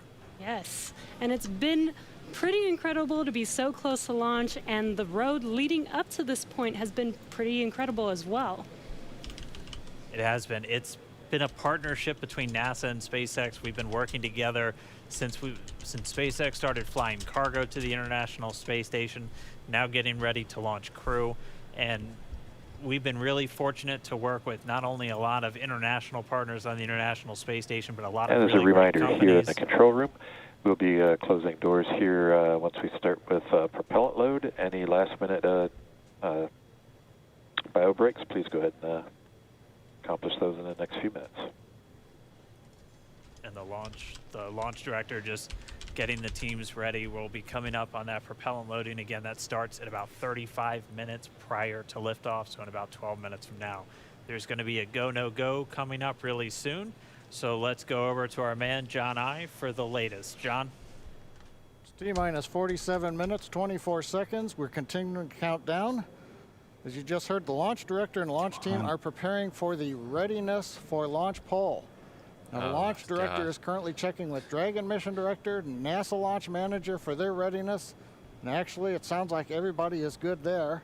The launch director will then ask the team, he'll tell them the poll is open, and the 13 members of the SpaceX launch team will be electrically polled for their go to load propellant, as well as continue all the way to So launch. what's cool is SpaceX is actually streaming Now, we will the hear that poll results and a briefing from the launch director mission at control about audio. T-minus 45 minutes. So I'm going to try to pull that The in good here news right so now we can pull in is some of that the the more weather grainy is details. Go.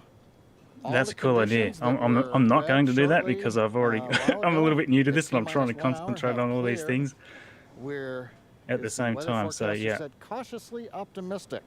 Currently, Countdown. the Poll probability is complete. we should We're have go the for access arm propellant load. contracting here in a second. Yep.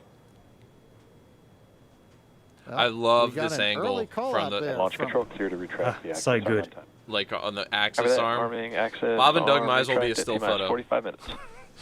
Yeah, I tell you, you got to wonder what they're thinking Got right an now. early call from SpaceX launch director Mike Taylor that the poll is go. You know, He leading also up to heard this the point, direction they've been in T-minus this 45 situation minutes. so many times in Sims.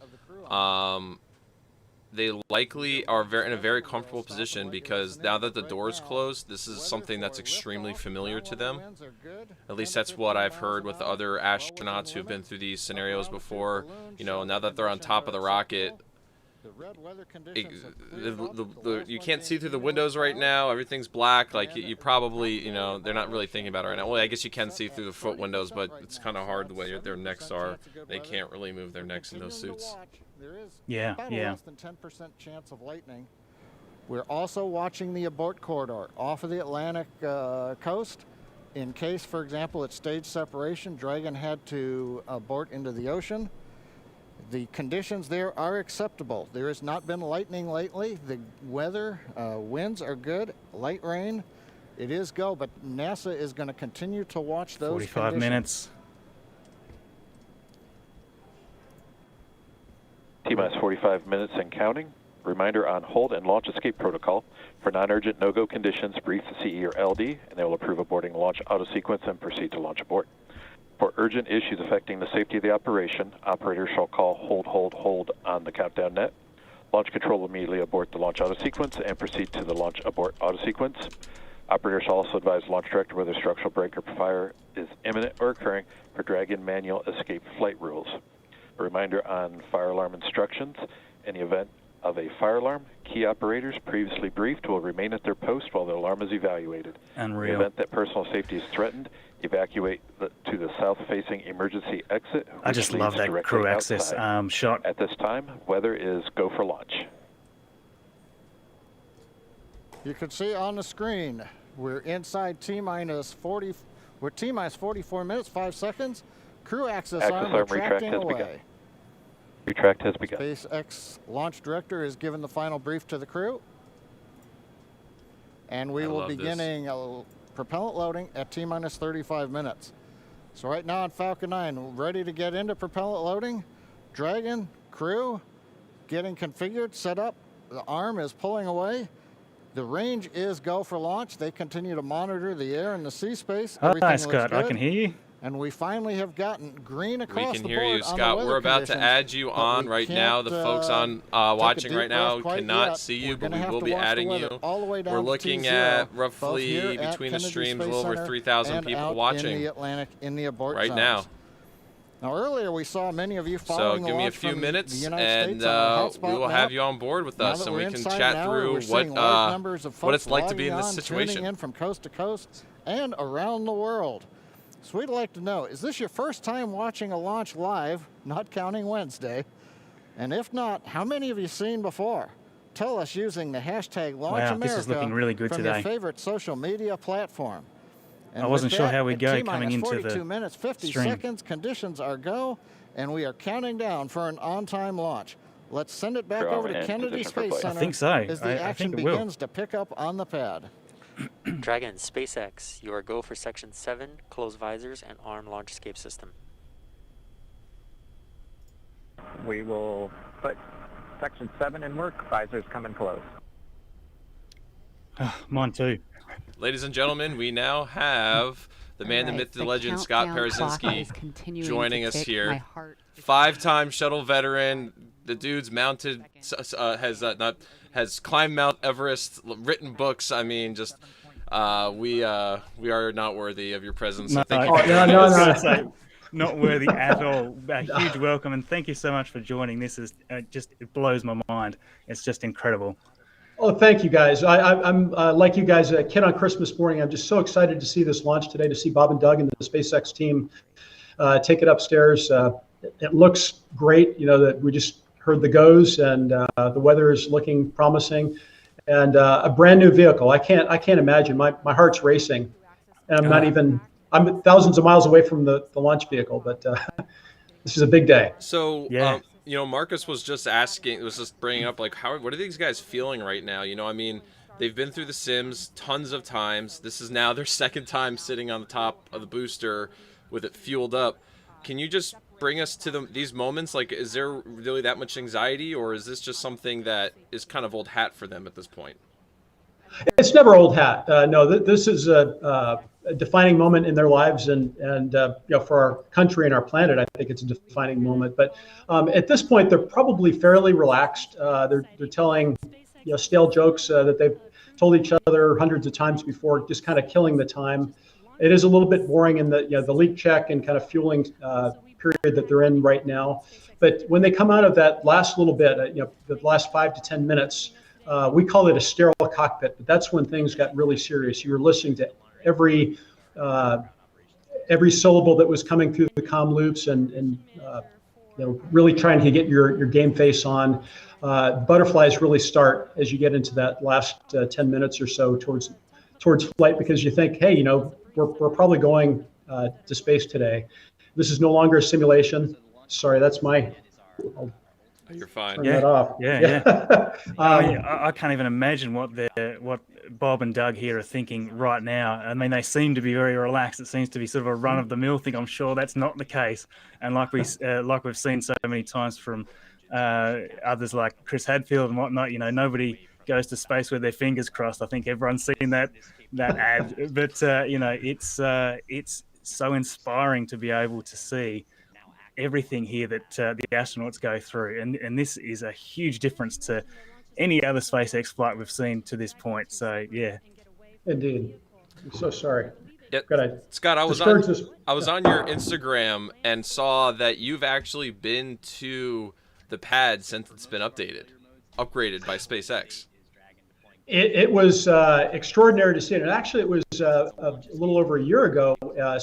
All the modernization, the trim that they've added to the launch tower is not present at that point, but the launch gantry had been installed, and walked out there to the tip, and imagine myself, crawling through the hatch, and I could envision what today was going to be like for Bob and Doug. It's still just a spectacular sight to be hundreds of feet in the air, to look out over the Florida coast, and to realize that the space program has so much history here, from the Apollo era all the way through the Space Shuttle era, and now a brand new chapter with SpaceX. And you've launched from 39A, right?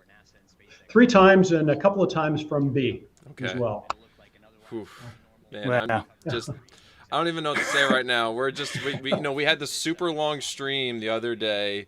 I think we were on for almost 3 hours, and I felt like, let's start this one a little bit later, because the other one was a really marathon, and we wanted to have you on here within the last 30 minutes or so to kind of just bring us into the moment. Do you know Bob and Doug by any chance? Oh, of course. Yeah, no, we overlapped in the office for several years. These guys are outstanding astronauts. Bob, of course, is a flight test engineer, incredibly bright guy, great spacewalker, had served as chief of the astronaut office for, I think, 2 years. And Doug is a Marine fighter pilot, test pilot. These are the kind of guys that you want to have on a test flight. They're professionals doing this kind of mission. And so they're the right guys for a mission like today. Of course, they're getting more than they bargained for. They're also going to get 1 to 4 months aboard the International Space Station. So I'm jealous on many counts. I wish I was in seat 1 or 4. I'd take either one. Or I just kind of take whatever free space they had on board that capsule. But I think the test plan that they have slated for this mission is really important. They're going to perform procedures that hopefully never have to be executed. It's designed to be an automatic docking, many automated features, but there are crew contingency procedures that can be run. And so Doug will be manually flying the vehicle at certain times, performing certain phases of the rendezvous, as I understand it.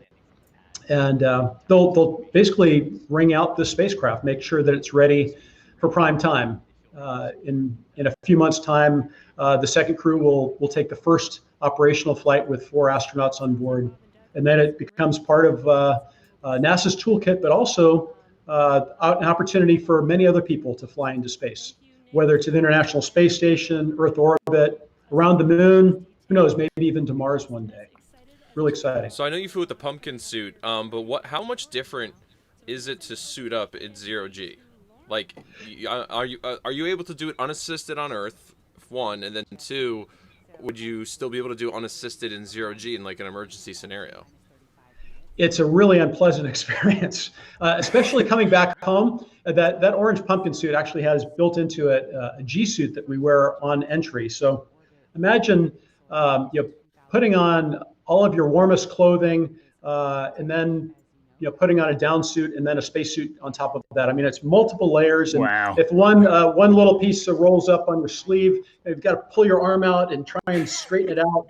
And it really does take a team effort. It could be done by a single person, but the trickiest part, sort of like a surfer's wetsuit, there's a zipper in the back, and so you can hook a lanyard onto it and pull the lanyard down. Very awkward, and if you have any material that's kind of bunched up back there, not fun at all. And you end up just completely exhausted, completely sweaty inside this very hot suit, and with a cooling system that never really cranked up very well at all. So it was always sort of a wrestling match getting into that suit, even if you had people helping you. Yeah, and as we see with the newer suits here that Bob and Doug are wearing, they seem quite different. Do you know much about where a lot of those differences are? Obviously, there's a lot of. It seems much lighter from a size point of view. It seems a simpler unit to get on. Maybe I'm not sure. Do you know much about that?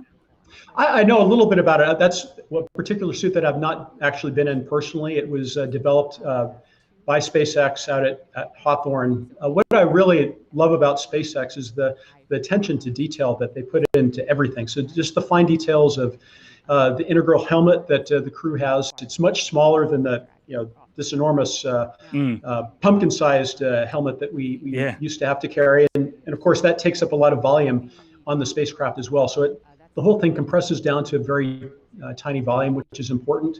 The integral gloves that they have, very, very clever design with the double zipper so that you can actually have your hands free and then pull the glove out, insert your hand and zipper it closed yourself, instead of this very, very awkward wrist ring configuration that we had for the old ASIS suit.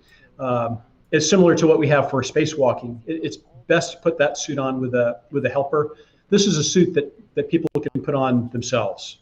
So some wonderful advancements to the suit. Also, the connection is just a single point for communication and power and so on. So it's a beautifully designed, lighter weight suit that also compresses down into a smaller volume. Yeah. Okay. No, that makes a lot of sense. And as we sort of see from a lot of the photography and that, we wasn't sure if there was going to be sort of more of a real version suit versus a suit that they sort of have in a lot of the shots.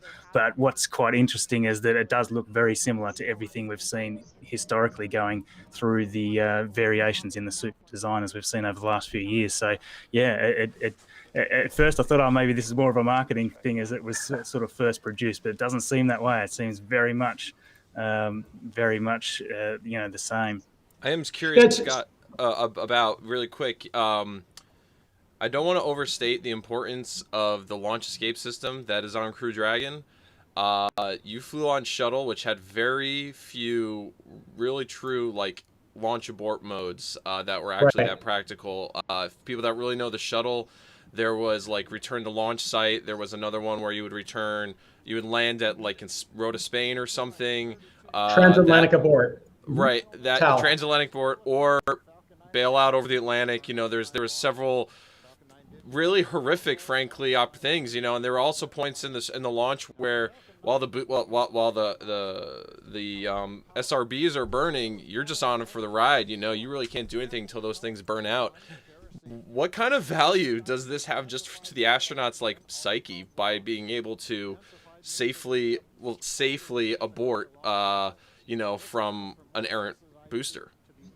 Yeah, TJ, that's a great question, and this is a quantum leap improved safety. We called them black zones in the shuttle program, but there were many phases, as you pointed out, including the first stage when we were on the solid rocket boosters, when you were holding on for dear life, and we would absolutely have a huge sigh of relief once those SRBs separated. It's like, we've cheated death here. We've made it, through obviously what took down the wonderful Challenger crew. So that was a very significant moment in our launch progress once we had staging there. But even beyond that, getting across to Africa or to Spain on a transatlantic abort or an abort once around was a little sketchy. And then if we didn't have enough energy, with the shuttle to land on a runway, we would actually have to bail out potentially over the North Atlantic. And, those are cold waters there. How long would it take for a rescue crew to come get us? Not sure, but it wouldn't be a pretty case of survival. So what's available to the crew now is actually substantially improved. These guys have the ability either to command themselves, to punch off of the stack, or if certain sensors trigger an abort, they can actually very safely separate from the stack here on the launch tower all the way up to almost orbital velocity. So this is a much safer system. And it's also, I mean, the engineering is just wonderful. The fact that you can actually recycle the booster and recycle the capsule. And we're bringing down the cost to space, making it possible for us to have cheaper access and more frequent access to space. So terrific stuff. We do have a question from the audience. This guy, Happy Hacking, has asked, how does a Crew Dragon compare with the plethora of switches and blinking lights on a shuttle? How does that change the training for the astronauts? They still need to memorize all the available screens and menus, I'd imagine. It's the same but different. I'll explain that. So the crew has full insight into all the subsystems on board the craft, but this is a craft that was built decades after the space shuttle's first designed in the late 70s, or first flown in the early 80s. So been substantial improvements in display technology and so on. But all the different interfaces that you would want to have access to, insight into the engines, the maneuvering jets, the life support systems, communication, and so on, are accessible to the crew. There are a handful of physical switches below the displays, but by and large, what the crew is interfacing with via touchscreen are the equivalent of switches that we would have on the space shuttle. So what's significantly improved is the detail of the insight that they're able to garner from all their systems.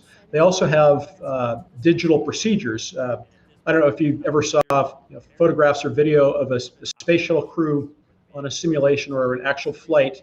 We would have physical checklists strapped to our knees and cue cards all around us. And we were actually using paper products.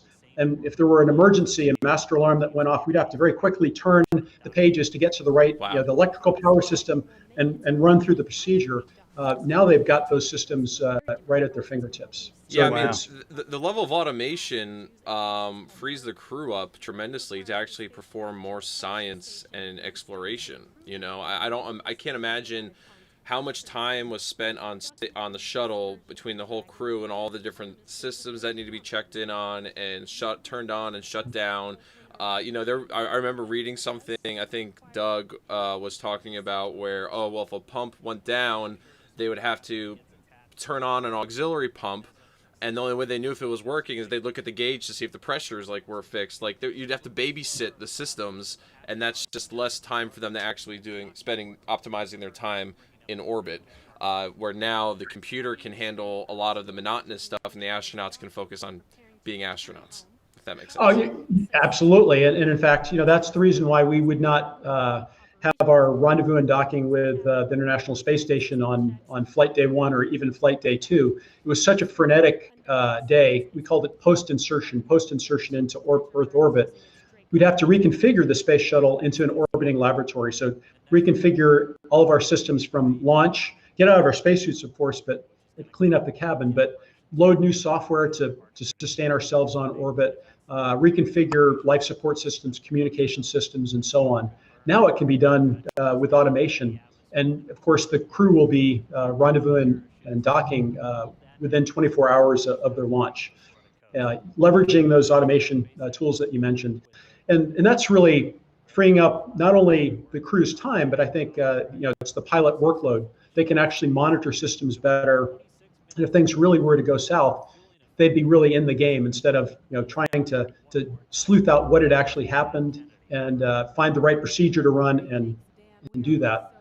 They'll be able to respond more quickly.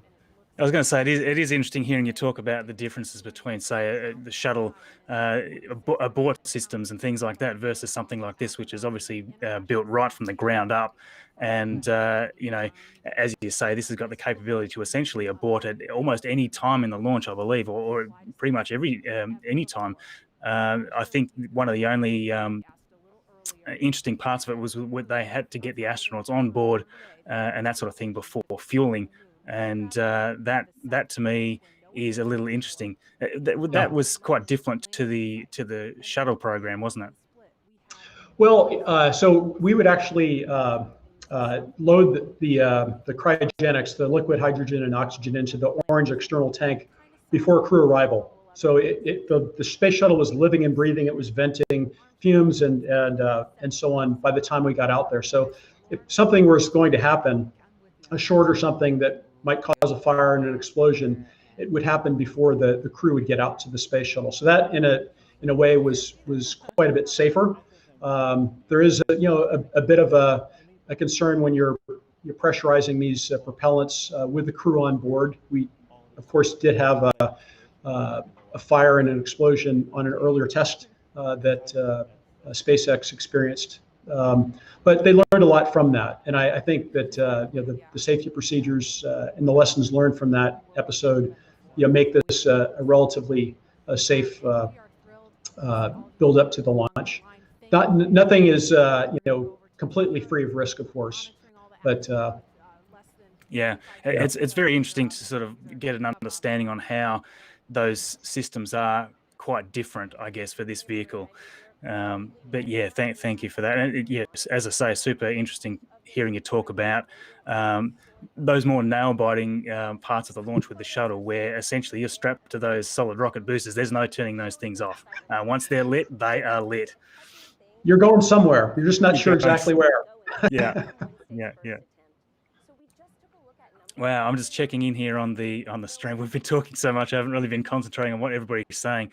We're still all good, I believe, weather-wise. Yeah, I think I'm looking at my stream right now, and people are saying that we're looking good, because we've been completely checked out on what SpaceX is talking about. If you watched the stream the other day, they're really just rehashing a lot of the same things. But everyone's just kind of sitting tight. The big go no go for weather though is going to be happening in less than 5 minutes though. If we remember last launch attempt, they scrubbed the T-17 and change. So hopefully we will have some good news here shortly, and they can present with the count. And I believe if I remember correctly, T-minus 10 minutes. It goes into internal power. The control system on Dragon takes over. So we're gonna sound up here and just listen in to see if there's anything worth learning. It feels like I'm feeling it a lot more than I did on Wednesday. Right. And speaking of Bob and Doug and them being really calm and cool and collected, I haven't had the opportunity to be in meetings with them and to watch them the weather train. Looks so much better. I have to say, and to all of my friends who work with them every single day, the feedback is always just what great people they are, right. And just how not just bright and sharp they are, but just good people. Right. And if you don't like the weather in the Space Coast, wait 5 minutes and it'll change. But good feeling about that. They're dads. They are dads, and we've met their families. And when you see people on that very personal level, it starts to mean so much. They are a part of our team. They're not a customer. They're our team. They're not a payload. They're our team. They're a family. And so we're just so excited to see the dads up there today. Yeah. Go dads. Yeah. All right, we're going to go send it over to Gary for an update from Houston. Gary? Hey, Marie. The space station team here is focused. All eyes are on the system checks that are happening across the board, and we're listening in as we close in on launch. And I can tell you that things are looking very good. Chris Cassidy will be watching from the International Space Station, right now flying over the Pacific Ocean. It's heading to cross right over the launch pad. We might even get some good views from the station. Hope to be capturing those. We'll have the launch view and the big screen up front, and everyone's excited to see our 2 crew members on their way to the International Space Station. But before we get to it, I just want to pass on good luck from the entire flight operations community here in Houston. Man, I'm it's feeling always good right exciting now. to be doing something wholly new I'm feeling and so history-making with station operations. And we can't wait to see I our want team these members, jackets Bob and Doug, that all the in low Earth NASA orbit public and affairs heading to officers the people are International wearing. Space Station. I want those. That's it from us here in Mission Control Houston. Yeah, they're sort of We'll send helter it back skelter. over They to have the the team in meatball as Hawthorne well for as the worm. latest happening But yeah, there. it covers all bases. I know. Hey, you know, that actually reminds 20 me. minutes, 30 seconds. We're Strong back continuing to tail count meatball or down. worm? What do you prefer? Everything is still looking good for launch. I actually like the worm a lot. 22 It minutes, was 45 seconds after the hour. it had actually been kind of Right kicked out of side. service by Dan Golden when he was see a large administrator, and white everything cloud had coming off of all of the our strongback. That is stationary, normal. everything had to As be we get ready to swept load the out. second stage But with liquid oxygen, I think we there's a have cool to chill in the tradition, plumbing lines cool going history up with it. that So strongback. I'm a fan of it. And so as we relieve Yeah, pressure, excellent. the moist, No, I'm a humid big Florida fan of the air worm as well. condenses We're just around coming it, down to and that 20 gives you the minutes. Well, we've cloud. just passed So that 20 tells us minutes that things are in the actually countdown. on schedule. We did begin propellant load at T-minus 30 Yes. minutes. Hey, Felix, Fuel here he loading is. on the Oh, second stage, yeah. I believe. We just heard the call out that it is complete. First stage fuel load We will is soon be continuing, having and our right third now host that's, a joining. little more than, Felix, that's I need about to now get 60% him of the way full. on the So stream. things His are looking hotel good. internet is Second finally stage working. is So Felix, getting give us a ready to minute. begin I the will get liquid you on oxygen probably the loading. next After they 2 finish minutes. chilling in the lines that you see on the monitor, they'll begin the load at T-minus 16 minutes and 30 seconds. Who did you pay? Oh, I The have range to, right you now have is to figure go, out ready to to tell the support. audience who you paid off to get the better Weather internet. continues to be go. As we inch our way closer, we're keeping our fingers crossed. We're waiting to hear if anybody calls out an issue. Your own personal As you hotspot. can see on the hear screen, you. it looks good. Now on the Dragon Tide, the Dragon mission director and the team there are reporting no issues. They've done their communications It'll do the checkouts. job. The crew access arm, as you can see, is retracted away from the spacecraft. The crew is strapped.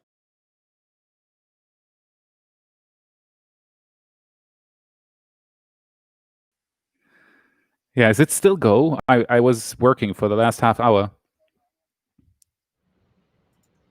Into how the launch is proceeding and provides constant updates on vehicle health. We've already heard the crew give their go, close their visors, and get ready for launch.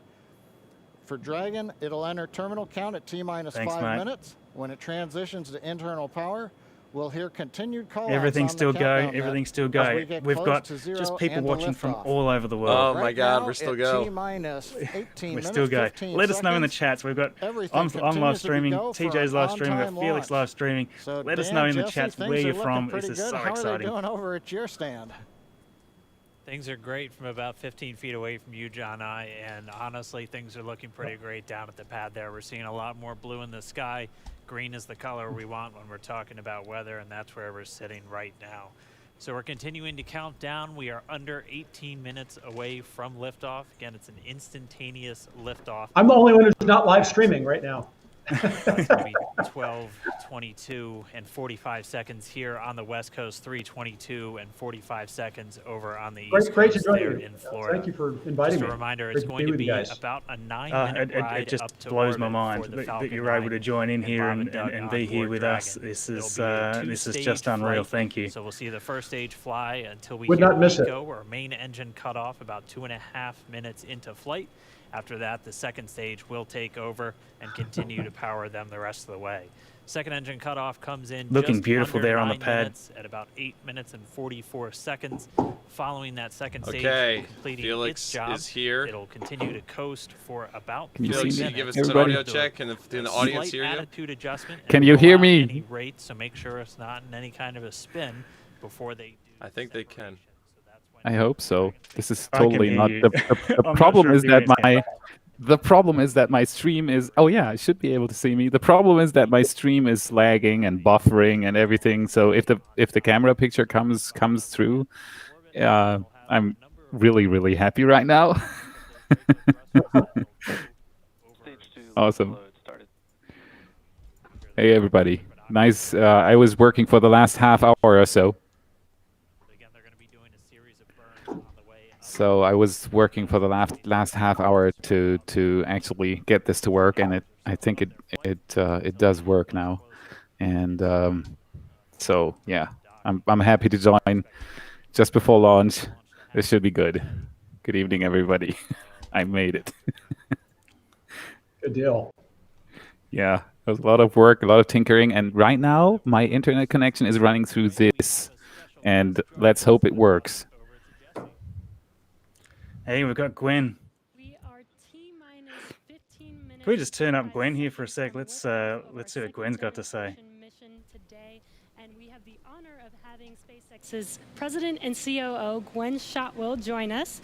Thanks, Gwen, for coming out and taking a few minutes to chat with us. Thanks, Jesse. We know you've been on console. How's the countdown been going so far in there? Countdown is clean today, just like it was Wednesday. We did clear the weather hurdles sooner than we did on Wednesday. And the only thing we're watching right now is downrange weather and lightning at the staging location. Of course. But we will clear that hurdle at T-minus 7 minutes. Awesome. Great. Very exciting. Now I'm going to throw it back to 2012 because you were on console for Dragon when it was first making its way to the space station. How does that experience compare to today? Stage 2 locks is on the DPs. So I was nervous then. I stopped getting nervous for launches. Today I'm nervous again. Super nervous. Stomach and throat. Understandable. No, it's a fantastic day today. I'm really excited. The team is pulled together. It's such a professional operation. And when I say team, by the way, I mean SpaceX and NASA. These folks have been working incredibly hard and have done I wish she was full screen job. because yes, and we the booster's are all not doing so anything. excited. And we know that you have to get back inside of mission Which is control. what you want but right now, Is I there guess. anything that you wanted to say before liftoff to NASA and SpaceX? Well, I want to thank NASA, of course, for their Breathing. their generosity. I just love this and right before the launch when the getting to this place. rocket is sitting there on the pad and all the SpaceXers who have come together to make this moment in history. And I Gwen. She's want to just so thank awesome. Elon for hiring me. yeah, she is. We thank Elon for hiring you as well. Thank you so much for joining The us. We'll let tenacity you to get to back this mission point. Control. It's so impressive, the whole team, and really. good luck with Yeah. launch today. Thanks, Jesse, and Godspeed, Yeah, a Bob and couple Doug. more minutes and we're past T-minus 10 minutes. Well, we are so excited. We are just a few minutes away from Internal countdown. power at 5 minutes. So we are going Yeah. to turn That's when it it gets over serious. to Dan and John for the final minutes in terminal count. Take it away, John. T-minus 13 minutes, 30 seconds, continuing to count down. Wish I could set We're up these continuing to windows load better. fuel onto the first stage. That should finish up in just about 6 minutes. That's good Fuel enough. is completely loaded on the second stage. That's closed out. And we are continuing to load liquid so excited. oxygen on both the first and second stage. The liquid oxygen load 13 began on the minutes to second go. This is stage, absolutely awesome. Just about 3.5 minutes ago. This is about the time of the also count loading when you cryogenic really start to helium think, oh my God, into I'm these storage sitting on vessels a on the big first firecracker stage, here. giving My them the entire last family little and bits of friends are helium, miles and and then miles we keep away. it, cryogenic, cold and liquefied. Now it's starting to get That real gets for the us, guys just inside. like we do with liquid No doubt about it. oxygen, the maximum Yeah. amount I of can't even stored comprehend the feeling that we can get the most the astronauts would be going through right now. What you've felt in the past, obviously, this Right now we are in a fairly it quiet blows my state on mind. the It really vehicle. does. Ground pumps continuing to Well, pump and then there's the fuel added to first and second fact that this is the first time this vehicle has ever been flown with a crew. Oh, You know, yeah. I flew on the sixth. My first flight was on STS-66, so there had been 65 or thereabouts prior space shuttle flights. So a lot of those initial unknowns were answered, but this is the first time ever with the crew. So Yeah. Yeah, it's amazing. just huge. Extremely, it's nerve-wracking because it is a first, and not that we believe anything's risky about it. It's just there's always that anxiety with a first like this. So well, there's been so much Luckily- emphasis on. Sorry, go ahead. Yeah, well, I was just wanted to say that luckily the rocket has flown a few times now, and it seems to be a reliable rocket, but still, yeah, I totally agree. First time up there is a special feeling, I guess.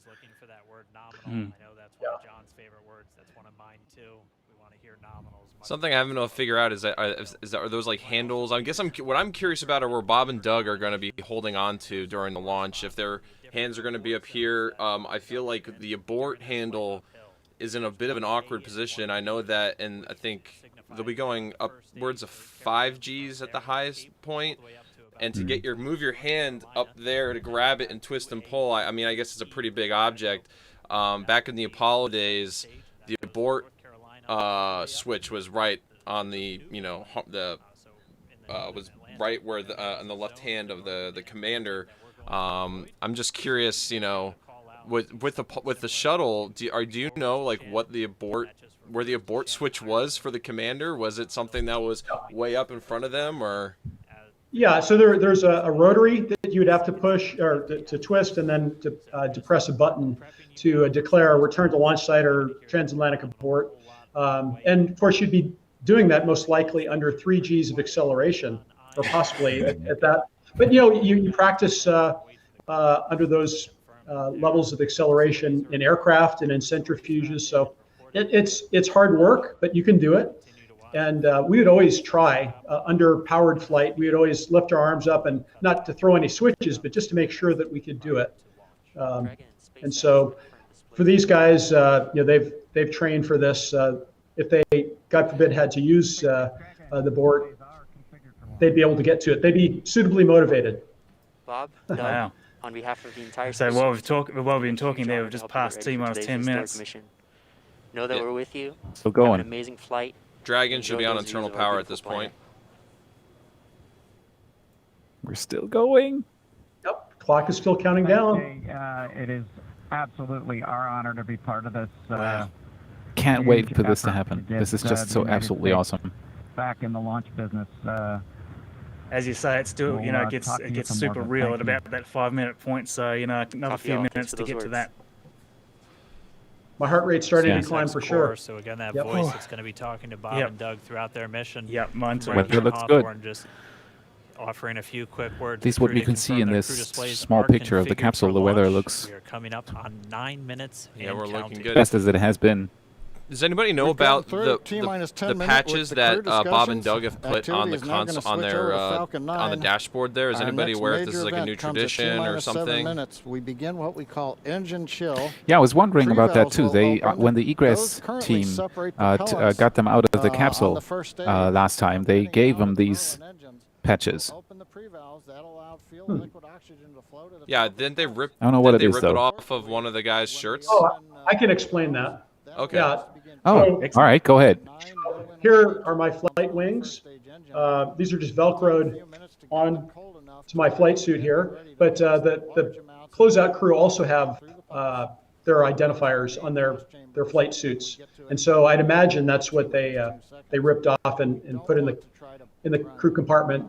I think they intended to take those to space for them and return them after flight. Oh, okay, yeah. Interesting. That makes sense. That's a really nice gift. It is. Can you imagine? Yeah. Yeah, I know Bob and Doug were working on building off of older traditions from Apollo and Shuttle, but also creating new traditions for the commercial crew program. They have this. There's now going to be a wall at their crew quarters where the crew is going to put their mission patch and everybody's going to sign their name around it. I mean, I want to see what they're saying here real quick. Of stage 1 fuel, and then the fuel load will complete. Not saying anything right at the minute. They're just topping so off fuel. Topping off the fuel, yeah. They signed. Well, we called it the orbiter access arm and the white room, but they signed the wall in the white room prior to getting on board. So that's also a new tradition that they've begun. Mm-hmm. Wow, it's gone quite Love quiet. these traditions. Yeah, it's quiet now. Yeah, everybody's like doubling down Yeah. right now. I think about T-minus 1 minute, the flight computer on Dragon takes over the countdown. Stage 2 engine chill has started. So right now, launch control is still in control of the count. Not that they'll ever out of control, but We've heard the call out. Dragon's not Stage 1 engine involved chill right now. has started. That's gone up to the crew so that they've got situational awareness. As I mentioned, the pre-valves are open. The stream And now keeps we are topping off. it's First stage fuel, getting ready to topping finish off. the fuel It's load. really hard for me to keep the Liquid oxygen stream load on on live first because and it's second stage. constantly We'll buffering. continue You're until the you're launch probably gonna be speed is 2 cheering, minutes and of I'll be like 20 seconds later, I'll be like, yes! You could hear that call out RP1 load complete coming up in about 6 minutes. Again, RP1 It's passing that 6 is minute just mark. that densified kerosene or that rocket fuel that Falcon 9 is going to be using. Yes, about this to point, orbit the today. crew is really ready to leave planet Earth. They're on their backs, and so their bladders are filling up pretty readily. And it's very exciting to finally get up into space. This is when it starts to get a little uncomfortable, actually.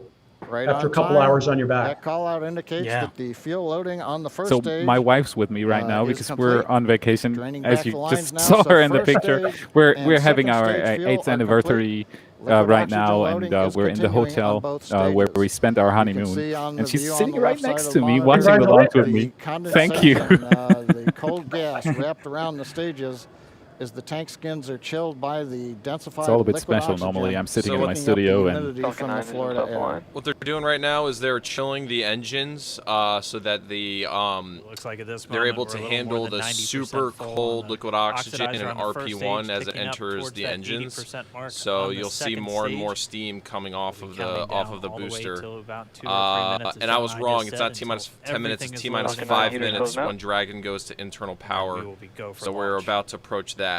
Just about to hit that now. Dragon has transitioned to configure for terminal count.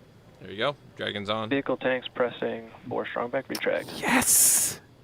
Turbo Come pumps. on. They need to chill the turbo pumps. Right. That's what you have to do.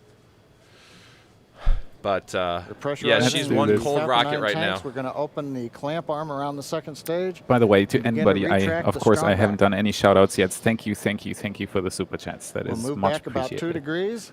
That'll get us to the liftoff position. At liftoff, the Was a strongback bit will busy. then recline about 45 degrees away. We're currently looking at about 1,100 people on Marcus's stream, 3,200 people on What About It, and Launch a director called out the strongback small but retract has powerful started. On the left, 362. You'll And I see need more it go space, back just a couple of degrees. Yeah, so it's around 5,000-ish people watching right now yeah, with so us. that's about 5,000 people watching live right now. Thank you, everybody, for joining and watching. Yeah. It means a lot. Yeah. It means a real lot. Absolutely. If you're not already, I'm going to say it now. Go follow Scott Parazynski 4 on minutes Twitter and on away from Instagram. liftoff. Puts up a Again, lot at of great this moment, content Bob and also Doug are just really a just great laser guy at focused Astro on Doc those Scott. displays.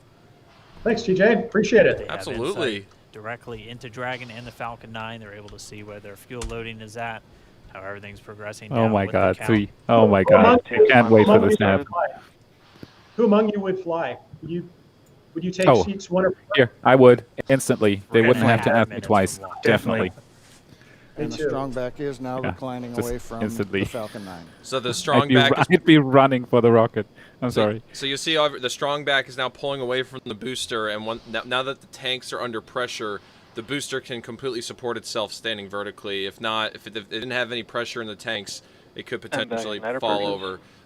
So that strong back pulls back, and the booster is just on its own, and there's the little claw at the top is also released. The top. I'll go bleed. Just like a One soda question can. I get all the time actually is that it only comes back a little Dragon has way. transitioned A lot of to people get terminal confused count by and that, is on thinking that internal it's power. supposed to come back further. It's not. It actually one, is lock only load, close supposed to clear by just a bit. Okay, we're at T-minus 2 minutes, 42 seconds. Oh, Stage it's- 1 LOX load is closed it out. just Stage 2 reduced will me to continue to load for about 144 another half a p. minute or so. No. Once we get the completion of Stage 2 LOX loading, we have to vent down the line, so you'll see another large internal white power. cloud There we go. coming off Yep. of the strongback. Here we go. That'll be normal. That'll happen. This is when it around gets serious on T-minus cockpit, 1 for minute sure. and 40 seconds. We're 2 going on minutes 20. internal power 2 now. minutes 20. Absolutely awesome. Just a few And my seconds heart away is from the pounding. Stage 2 LOX load being complete. It's been almost 9 years since we've been in this position. A lot of work done by thousands of people to get to this point. All our eyes focused on 2 now.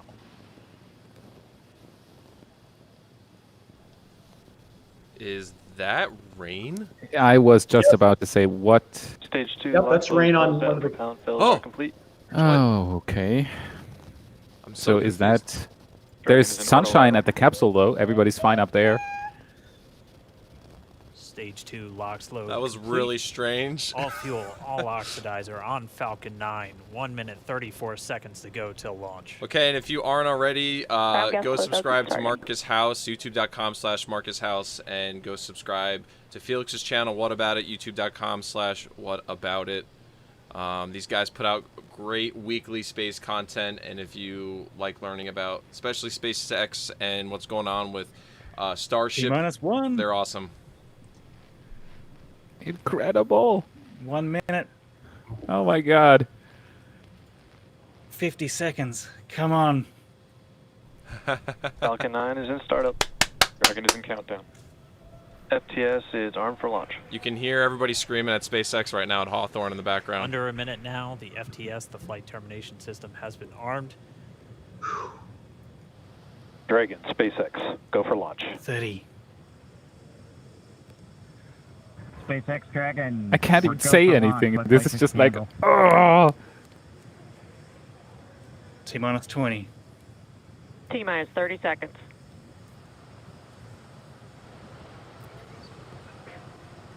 Come on, come on. Go for launch. Come on, baby. Stage 1 tanks pressing for flight. T-minus 15 seconds. That's my 2-year-old son, by the way. 10, 9, 8, 7, 6, 5, 4, 3, 2, Good luck, Bob and Doug. 0. Ignition. Godspeed. Liftoff of the Falcon 9 and Crew Dragon. Go NASA. Why is Go there nothing SpaceX. happening? Godspeed. Okay. Oh, they're up. They're good. America has launched. Here we So go. rises a new era of American spaceflight. Stage 1 With propulsion it, is the nominal. ambitions of a new generation continuing the dream. 20 seconds into flight, stage 1 propulsion is nominal. Yes. All right. Look at that go. T plus 30 seconds into this historic mission. Flying crew on board Dragon and Falcon 9, and look at them go. They are looking good. New chapter right here. Absolutely awesome. Just M1D let throttle Max down. Q. We're throttling down to get ready for the period of maximum dynamic pressure. Cheese building. We're in the throttle bucket. All these goosebumps. My hair is standing up right now. Reports say all here. systems are go. I can't even say anything. Vehicle is supersonic. We've exceeded Mach 1 on the Falcon 9. M1D throttle up.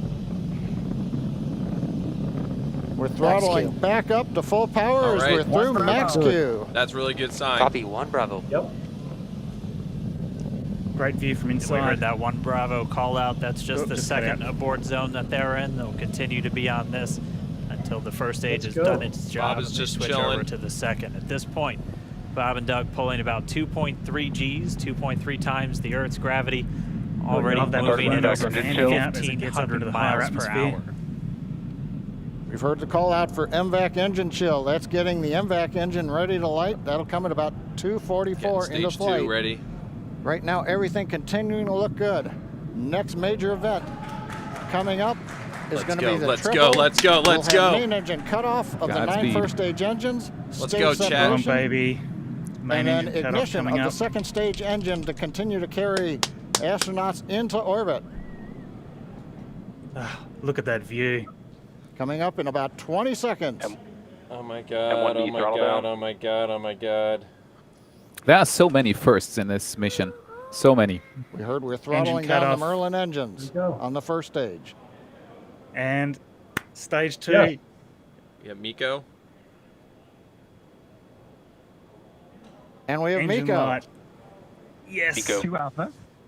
Falcon stage separation confirmed. There we go. Yes. Beautiful. There we go. Copy, 2 Alpha. I mean, normally for me at this time it would be all about watching the boost come down. Couldn't care less. Yeah. about Couldn't care the less. boost, Couldn't care less about It the can go- booster. Same They here. could crash in the ocean. I don't care. Thank you. Keep going. Come on, Bob and Doug. Look Oh, at them there. great angle here of Stage them. This is separation great. confirmed. The first stage beginning its flight back. The second stage being powered by that single Merlin 1D vacuum engine has And ignited they're in space. and is now Acquisition of signal carrying loss. Bob Oh, they in and space now. Doug They into are orbit. full in Just Yeah. space. Continue under the power just of this passing second stage. 7,000 Propulsion is kilometers an nominal. hour. Absolutely. Cut off at Awesome. Seco, or second engine cut off at about 8 minutes and 44 seconds into today's flight. So I a would little love over to see 5 that minutes booster to go land, though. still That would be. on this. There are second so yeah. many Yeah, firsts yeah. in this Two mission. So Alpha, many. So they're now in the longest Just a little abort zone that tiny carries screen in the them bottom would be all the way enough for from me about for North that. Carolina up I'm just the watching Yeah, just Doug. like, board, ding, almost to there you go. Canada. Things looking good though. They're getting probably good gonna put it in call-out, full nominal speed, though, propul- I think. propulsion on This that is second absolutely stage. incredible, right? Bob and Doug continuing to Culmination make of their way years and into years of work. This is amazing. They can't be feeling much G now. I mean, they're looking pretty relaxed there. G's Yeah, taper they off are. at Nominal and it'll trajectory. build back up. Yeah, yeah. If you actually keep your eye on the speed, you'll see that by the time this engine cuts off, they are accelerating extremely quickly. It is gradual at this point. Trajectory, so Dragon pointed in the right direction, continuing to make their flight 8,000 kilometers an hour. Acquisition of signals. Absolutely incredible. It's pointed in the right direction, so we're doing good so far. There's a cloudy sky here, by the way, so there's no chance for me to see demo mission 2 pass over. Yeah, I was going to fly over Germany. Yeah, it is going to fly. I'm going in to. southern Germany, too, so it would be perfect, like 90 degrees overhead, but it's all cloudy, so I won't be able to see it. I don't even bother. Not too bad. Yeah, I would have run outside for sure. Like, waving goodbye. Awesome. A little over 4 minutes, 40 seconds into the flight. Look at that booster shot. Flying at more than I just love that booster shot. It looks like such a smooth ride. I'll never forget looking at shuttle footage when the solid rocket boosters turn on. You just start shaking like crazy, you know? I'm curious what launch was like for these guys. Yeah, you felt like you were inside of the dry cycle, you know, with your laundry stage on the shuttle. It just looks so smooth. It looks, you know, like glass for sure. Yeah. Nothing's shaking. And while they continue uphill, looks like we are getting a view of the first stage as well. Yeah, so it looks like they're out over on your right screen, you like can Nova see Scotia that first potentially stage with right the now, grid or fins getting deployed. to the North It's making Atlantic. its way back to attempt to land on our drone ship. Of course, I Still Love You Absolutely today. incredible. And we're just about a minute, I mean, we are seeing minutes just away the from most awesome entry technology burn, here. and And for anyone that is brand new to this, 9 hasn't Merlin seen these engines boosters do land, you're going to see ignite something to here help in a slow the second. vehicle down yeah. as it re-enters back If into you're the just getting atmosphere. introduced, we got some more And then fireworks for you. after the entry burn will be the landing Yeah. burn, which is just a single engine burn. SpaceX nominal trajectory. What I always think when I see this perspective And you from heard over their shoulders towards the starting displays, I always think under it there should be They a are windshield. still on a nominal You know? trajectory on Dragon. Oh, absolutely. Still on second stage, and that's that MVAC engine on second stage on your left screen.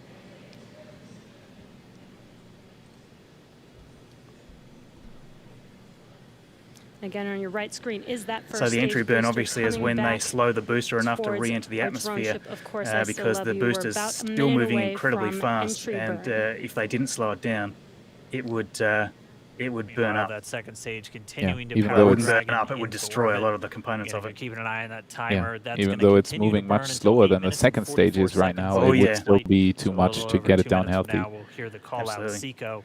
It'll then be a little So just under take a look at the little speed over- counter there in a the little over bottom 3 left. minutes until Dragon It's physically ticking up separates much from the faster now, second just stage about to of the pass Falcon 15,000 kilometers an hour. Dragon It's got to go gets right up its to, what, 27-ish thousand? Yeah. Bob and Doug are going fast. Continuing to check in with Bob and Doug. Bring back They the are Bob and on Doug a shot. nominal trajectory. Just about 10 seconds away from that first stage. Starting that entry burn on your right screen, we should be able to see that view live. Stage 1 entry burn startup. Right down the corridor. Yep. And there is that entry burn beginning. There we go. Entry burn. Entry burn. This burn lasts about 36 seconds long. It looks like Stage 2 a perfect MTS mission is so saved. far.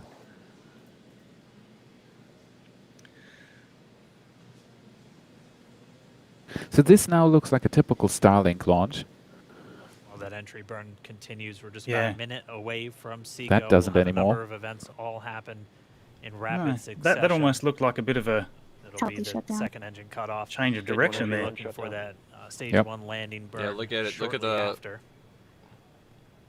grid Actually, fins. just within a few seconds of each other. Although it's smoothed out Such now. a cool view on your left screen, seeing Bob and Doug on Dragon. It's going down right Obviously- through the Now you can crowd. see the Obviously, this displays is that just they are icing on the seeing cake right to now land the booster. themselves. You know, it'd be great for them to do it. I'm still watching Bob and Doug's screen though. You know, it would be really fantastic. We are I'll coming put it. up I'll drop this in the 25 suggestion seconds or box at so SpaceX away for them from to have. Seco, or second I have engine us to cutoff. be able to see these screens that the crew are seeing. Also the I'm point just so where curious. Bob and Doug are Yeah. experiencing their highest G-force. And this is We're seeing typical the for The counter those in-flight watching. entertainment. when In-flight you- We're just about entertainment to system. have engine cutoff on the Shannon, so that second just means stage they're in there. their final abort zone. As I If said, they just were coming to up there to abort at this point, 27,000 that would kilometers be an an hour, abort and to bang, or to land For they're folks, in orbit. for folks watching, it's when it gets 27, that's going to punch off here. And back throttle step. MVAC shut down. And yep, there you go. Icing on the cake, hopefully. 27,012 kilometers per hour. Seco's second engine cut Okay, off. so here comes the landing. It's typical to have the feed cut out when you get close to the ground, just because of the rate and There speed. we go. SpaceX nominal orbital insertion. Here we go. Did get confirmation nominal Dragon orbital copy, insertion. nominal orbital insertion. We've got Bob Pretty and Doug shaky still boat. What there. you're seeing on your screen is a Boat live is view shaking. of a drone ship Launch escape system is disabled. where our first stage will be There we coming go. down. The drone, the booster has landed as well. Looks like we lost. You're our ahead of us, Absolutely Marcus. textbook. We'll wait for Home run. confirmation of that landing shortly here. Awesome. So it did land. Yay! And there you can see on your screen, Falcon 9 has Yeah, there we go. landed. Now I can see it too. I'm sorry, I'm a bit Falcon 9 delayed. to carry But there we go. humans Booster to landed. orbit. So Awesome. very exciting for us. That thing belongs And in a as you can museum see on when your it's right done. screen, Bob and Doug are Absolutely. still making Smithsonian their for way sure. to their Yeah. targeted orbit. First reusable rocket to get somebody. So exciting today.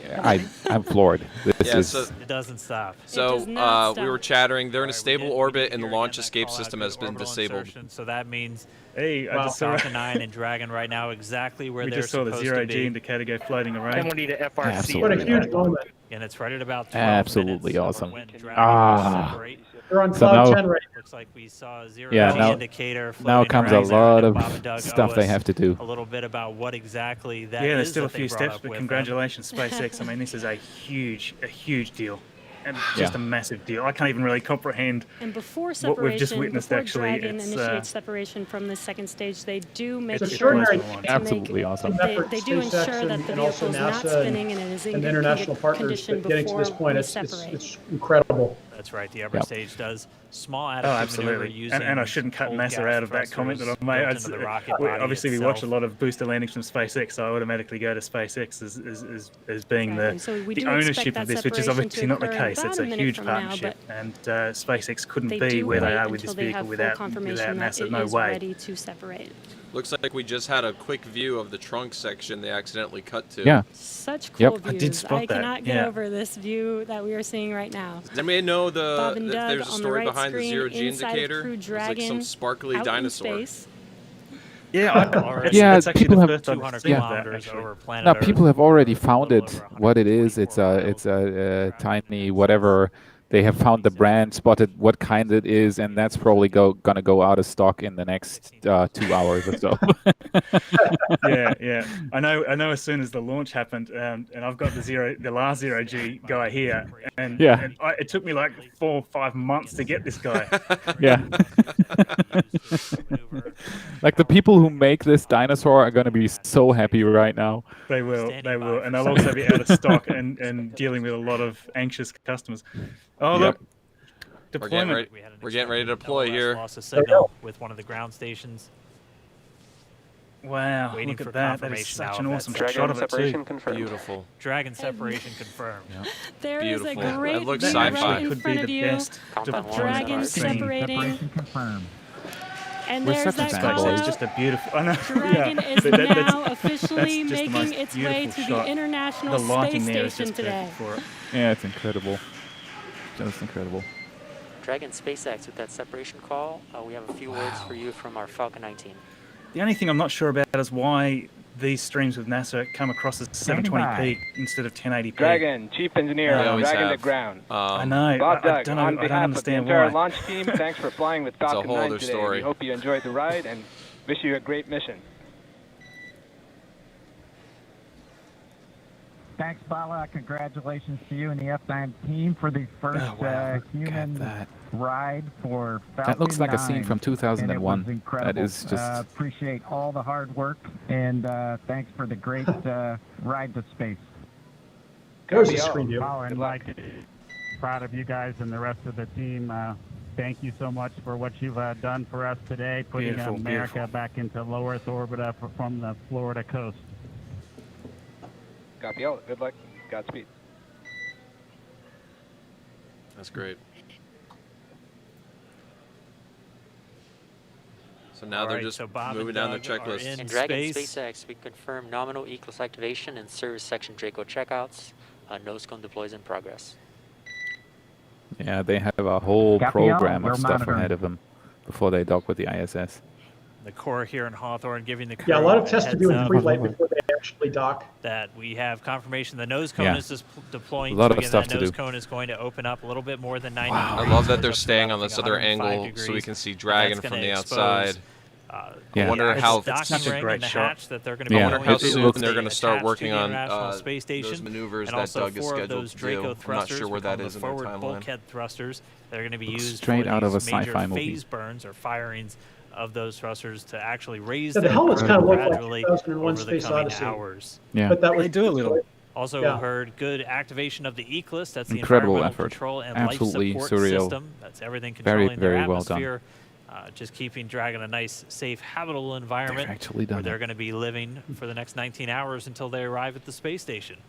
Right, exactly. And Private company. Falcon 9's job may be Reusable done for rocket, today, but brand the new mission capsule. is not over. Wow. Crew Dragon's job You know? is not done. As you can see, And Bob they've and Doug even are been still driven inside to Crew the Dragon, pad making their with way. It will be a Teslas. 19-hour And trip that to is the the International From the coolest same Space guy. Station I mean, come before on. they I'm so dock jealous. tomorrow The Astronaut morning. was an old motorhome, you know, Mhm. a 1980s motorhome. And such Yeah. cool Def- views. definitely I love that we can upgraded get quite a these bit. live views Definitely. here and see Yeah. and watch what they're doing.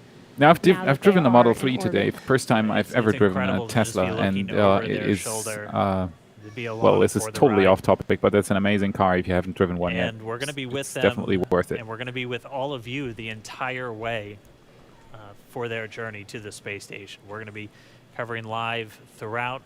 Bob and Doug will obviously have a sleep period where they'll get about 8 hours of This is sleep. the first a of little bit hundreds, later if not today thousands of before they launches of wake up this for all of capsule. their final approach. Pretty exciting to One of think the of how major it's gonna things open we up are the looking heavens. forward to in the next couple of hours is going to be their first turn. Yeah, at and the obviously the controls. stay So they're up on actually the going to station be for using Bob and those Doug is a little touchscreen unknown displays to how take long that's control going and to be. They're manually obviously pilot trying Dragon. to We'll walk you make sure through that the what that's going to preparations look for like, and the assuming actual we have next some good launch ground station coverage, we'll with be this able to same get views vehicle is right is inside going to Dragon. be. It's going to be it's going to be a little interesting knowing how that's progressing.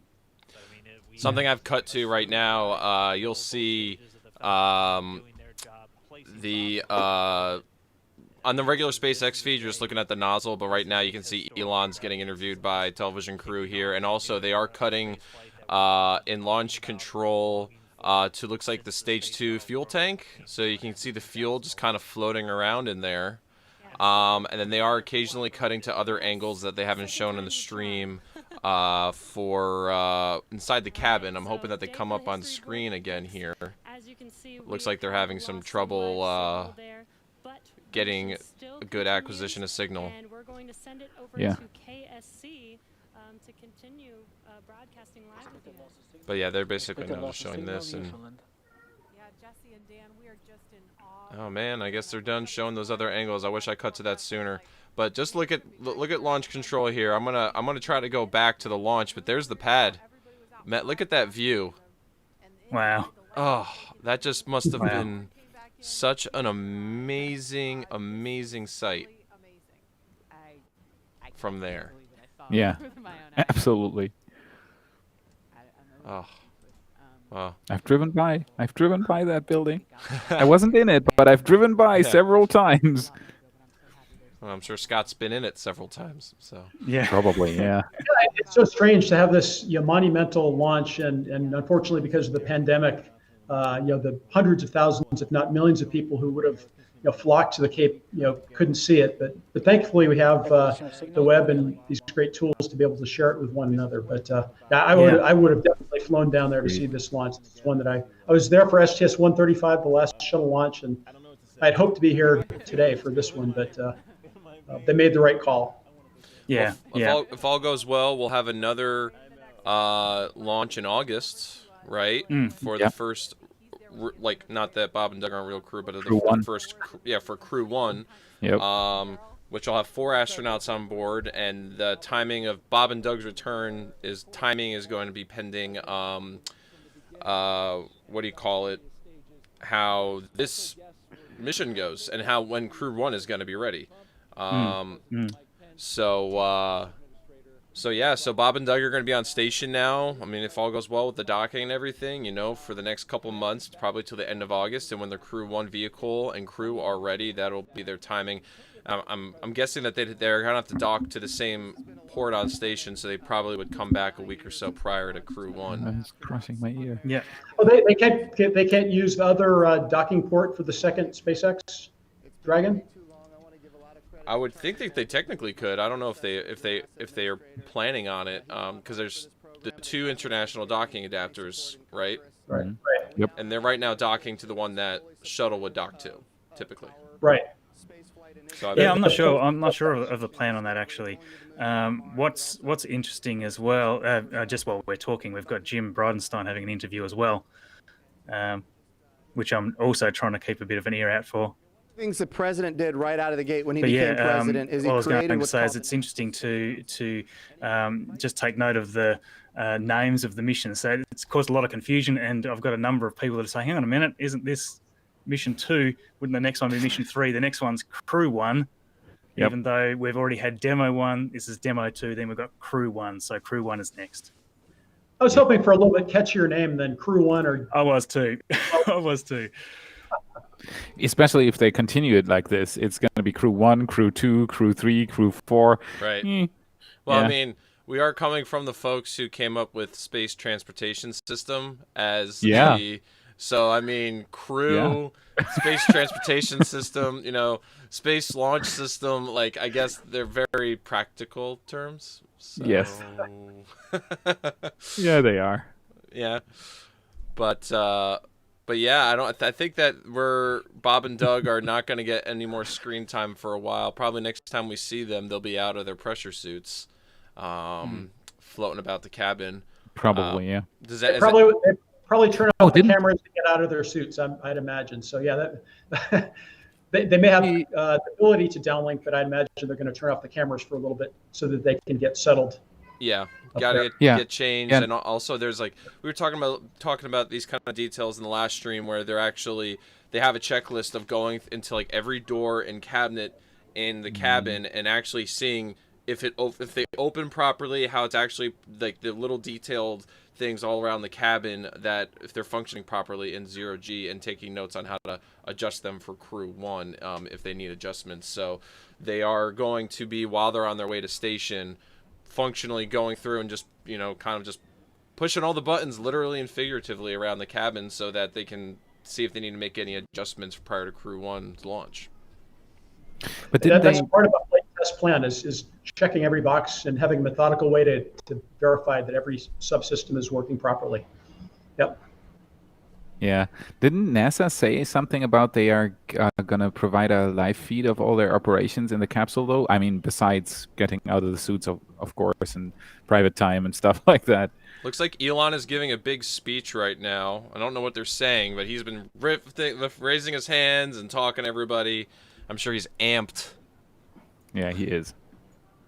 End zone touchdown dance right now, for sure. Yeah. And he just walked off camera. You can see, though, in the monitors here, they are looking at Bob and Doug still. Yep. So it looks like they're still in the seats. Yeah. Yeah, wow. Elon, I kind of envision, you know, what, like those interviews you see in sports when the players are walking off the field and they're asking him, like, okay, how do you feel? Like, I really want someone to have a camera on him right now. Yeah. You know, like, there he is. Yeah. You I mean, know? the whole SpaceX team must just be on cloud 9. Absolutely. I mean, this is 20 years in the making, getting to this point. And as even he himself said the other day in the interview, he never thought that they would get this far. From those first moments launching Falcon 1, this must just be an absolute dream come true for not only him but the entire agency. Yeah, and here we have on the top right here, we have another angle of Bob and Doug that I don't think we've seen since they were on the ground. But they're depressurized. They have their helmets up and they've got their hands out, so the gloves are no longer on. Yeah, I'd imagine they're going to stay in their suit until they perform their circularization burn. I think they do a second burn, so there's still a chance that they, you know, God forbid, might have to come back home in an emergency. But once they perform that next burn, after that would be the time that they would get out of their suits. Yeah. Mhm. Man, imagine being in this conversation here, like talking to the chief designer of this whole system, and like this is going to change space exploration for as we know it forever. Yeah. It's like talking to it's like talking to Werner von Braun or something after the Saturn V goes off, you know. Yep, But agreed. like just think about that. He's extremely happy. You can just tell he's much more relaxed than he was the other day. Oh man.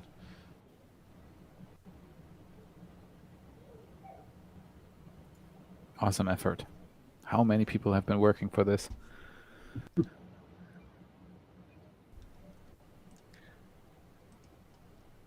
So there is a post-launch conference coming up. That'll be a different stream by the sounds of it. Copy that. I'll see if I can tap into that. That'll probably be coming straight from NASA, and not from SpaceX. Incredible. Just incredible. So I've just got a little highlight reel coming up here, I think. Let's crank that up. Here we go.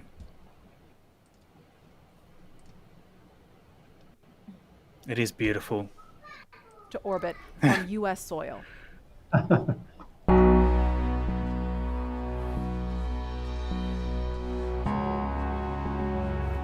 Wow, we're making history. Yeah, it's incredible. Let's go.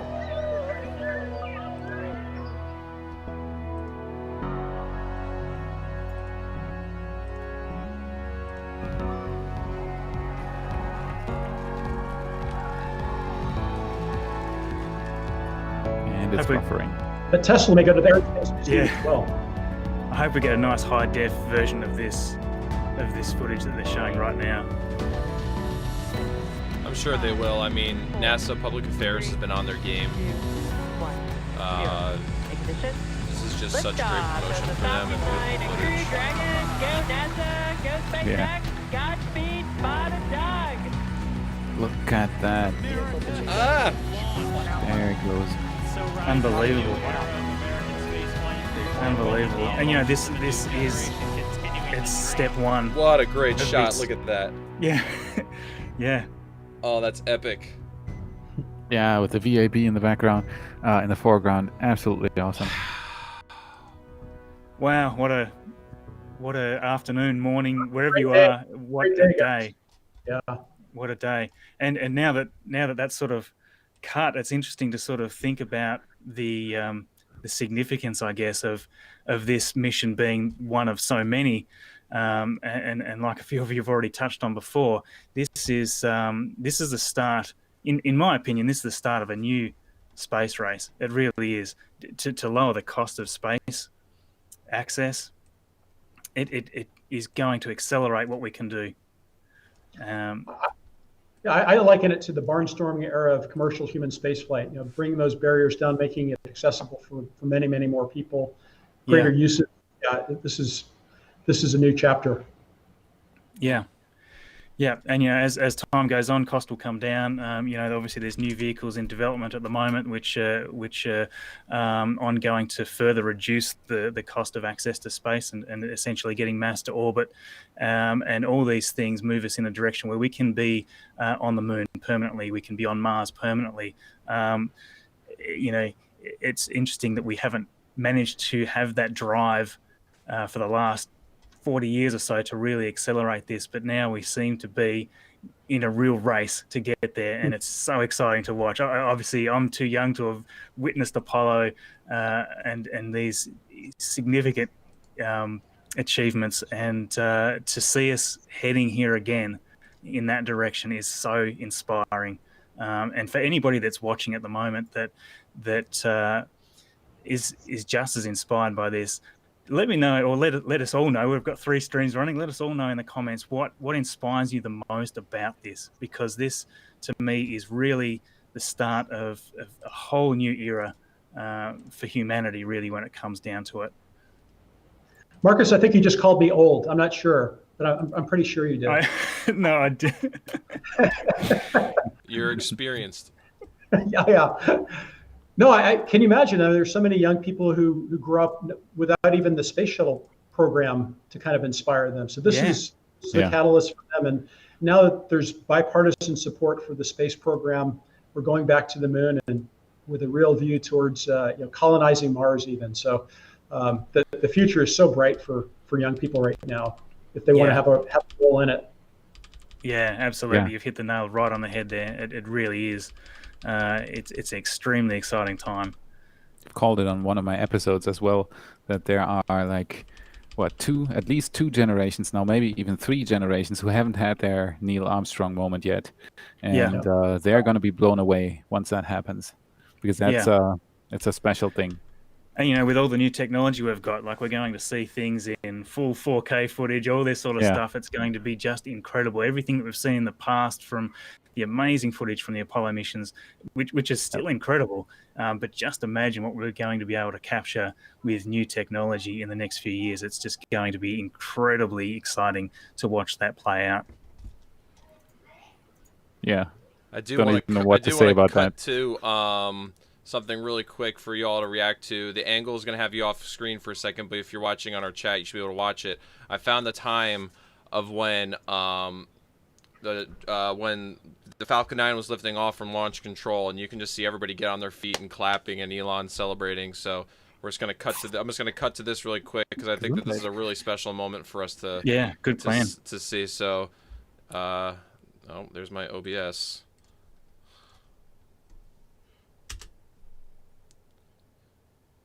So they're counting down.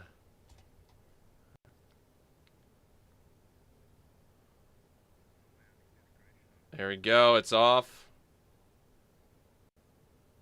And just highlights are a little blown out in the distance, but you can see that dot in the distance, the Falcon 9 taking off.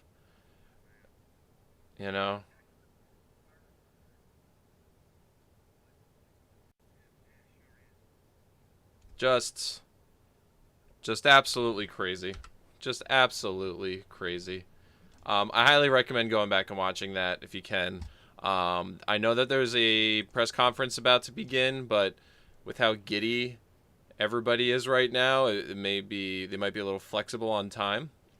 Yeah, soon find out. And look, I just want to say thank you again to all of you for being here on this stream today. It really is amazing to share this with you. It really is. It actually. Agreed. I almost started to tear up as the engine cut off, actually, and it means a huge amount to me that I was able to share it here with all of you. It's really amazing, and thank you very much, TJ, for being the mastermind behind organising all these windows. I don't even comprehend how you're doing it. If anyone's not subscribed to I Need More Space, go and do that. If anyone hasn't liked all of the streams going on, please do that. It makes a huge difference. Control to team people here that on see Hawthorne, the space station flight. It means a lot that we've got all of you here supporting us. Oh, thanks, man. I appreciate it. It's just awesome. Scott, you being here has been great. Thanks for inviting me. Hopefully this was fun. I know this was kind of a last-second ask, but, a unique way to spend your time watching this historic moment. Looks like SpaceX is now going over... this is actually not on the SpaceX feed. This is on the NASA feed for folks who... And, of course, I have the wrong angle up. Like TJ was saying, though, Scott, thank you so much for being here. Like, I must admit, I kind of had rumors that you were joining, but I wasn't sure. And then when I saw you pop in, I'm like, oh my god, oh my gosh! Oh, it's been a blast sharing this experience with you. This is thank you. Certainly a day that I'll never forget, and it's great to share it with other people who love the space program. Exciting things are ahead for sure. Yeah. Oh, thank you. And I actually haven't done a tally on how many people are watching. I had 2,000 in my stream here a moment ago. How's everybody else going for their streams? On NASA had 1.2 million at one point. So that's great. And I know, Felix, you had several thousand in yours at the peak. You did great. It looks like they have a little... It is just an incredibly important thing to happen today. So, I mean, the 1.2 million on the NASA stream says it all. That's people from all over the world. All the news outlets everywhere around the world have been broadcasting about this for days. The German television never is interested in space normally. There's nothing about space on the news. And they've had that first thing in the morning on Wednesday. The first thing they showed to everybody waking up was, people watch this. So that's how important this is, and it's absolutely incredible how many people showed up tonight, how many people showed up on Wednesday, even though it was a scrub. It shows how many people are actually interested in all of this, which is the best thing that could happen. So because the more the public is interested in this, the more we can achieve. The more people we can get into this, the more talent we can get into this, and the further we'll go. As simple as it is. That's right. And exactly the same for me. We had coverage all over Tasmania, of this stuff, which is actually almost unheard of. We're way down, way down. Most people wouldn't even know where Tasmania is. A little island down the bottom of Australia, for those of you trying to look it up on a map. It's incredibly humbling to see the news covering it like this right now. And I hope they continue to do so, because everybody that's watching now, everybody that does this, you found it. It's just incredible. So if you're watching the stream, just found the dinosaur. It's been found, but it's sold out at Barnes & Noble already. There you go. There it is. Yeah. So anybody that's trying to get hold of that, just and that $8.99, the aqua pink $8.99 is going to go up real quick. Yeah, they can even jump an aqua/pink sequin dinosaur. Good name. Let's see. Now I'm gonna see if we can find it anywhere else. Amazon, maybe not. Oh, these are the wrong ones. All right, I'm gonna have to spend some time digging that up. Oh, he's shopping. Look at that. Well, looks like they have a couple burns coming up. They have a phase burn, a boost burn. And then they want to just cut away on me. Thank you, SpaceX. 1 second. Do we have a rough idea on timeline for all these different events? Are they actually saying that? I'm on holiday. I'm not on duty. The timeline on this graphic is not clear. It's just talking about the altitudes. It goes phase burn, boost burn, close co-elliptical burn, then a transfer burn, then a final co-elliptical burn, approach initiation, and then dock with station. So they have 1, 2, 3, 4, 5, 6, 7 6 or 7 burns ahead of them before they get to station. In the next 19 hours or so, yeah. Yeah. So unreal. Yeah, a lot of stuff to do. Oh man, this is just awesome. Well, gentlemen. Oh, go ahead.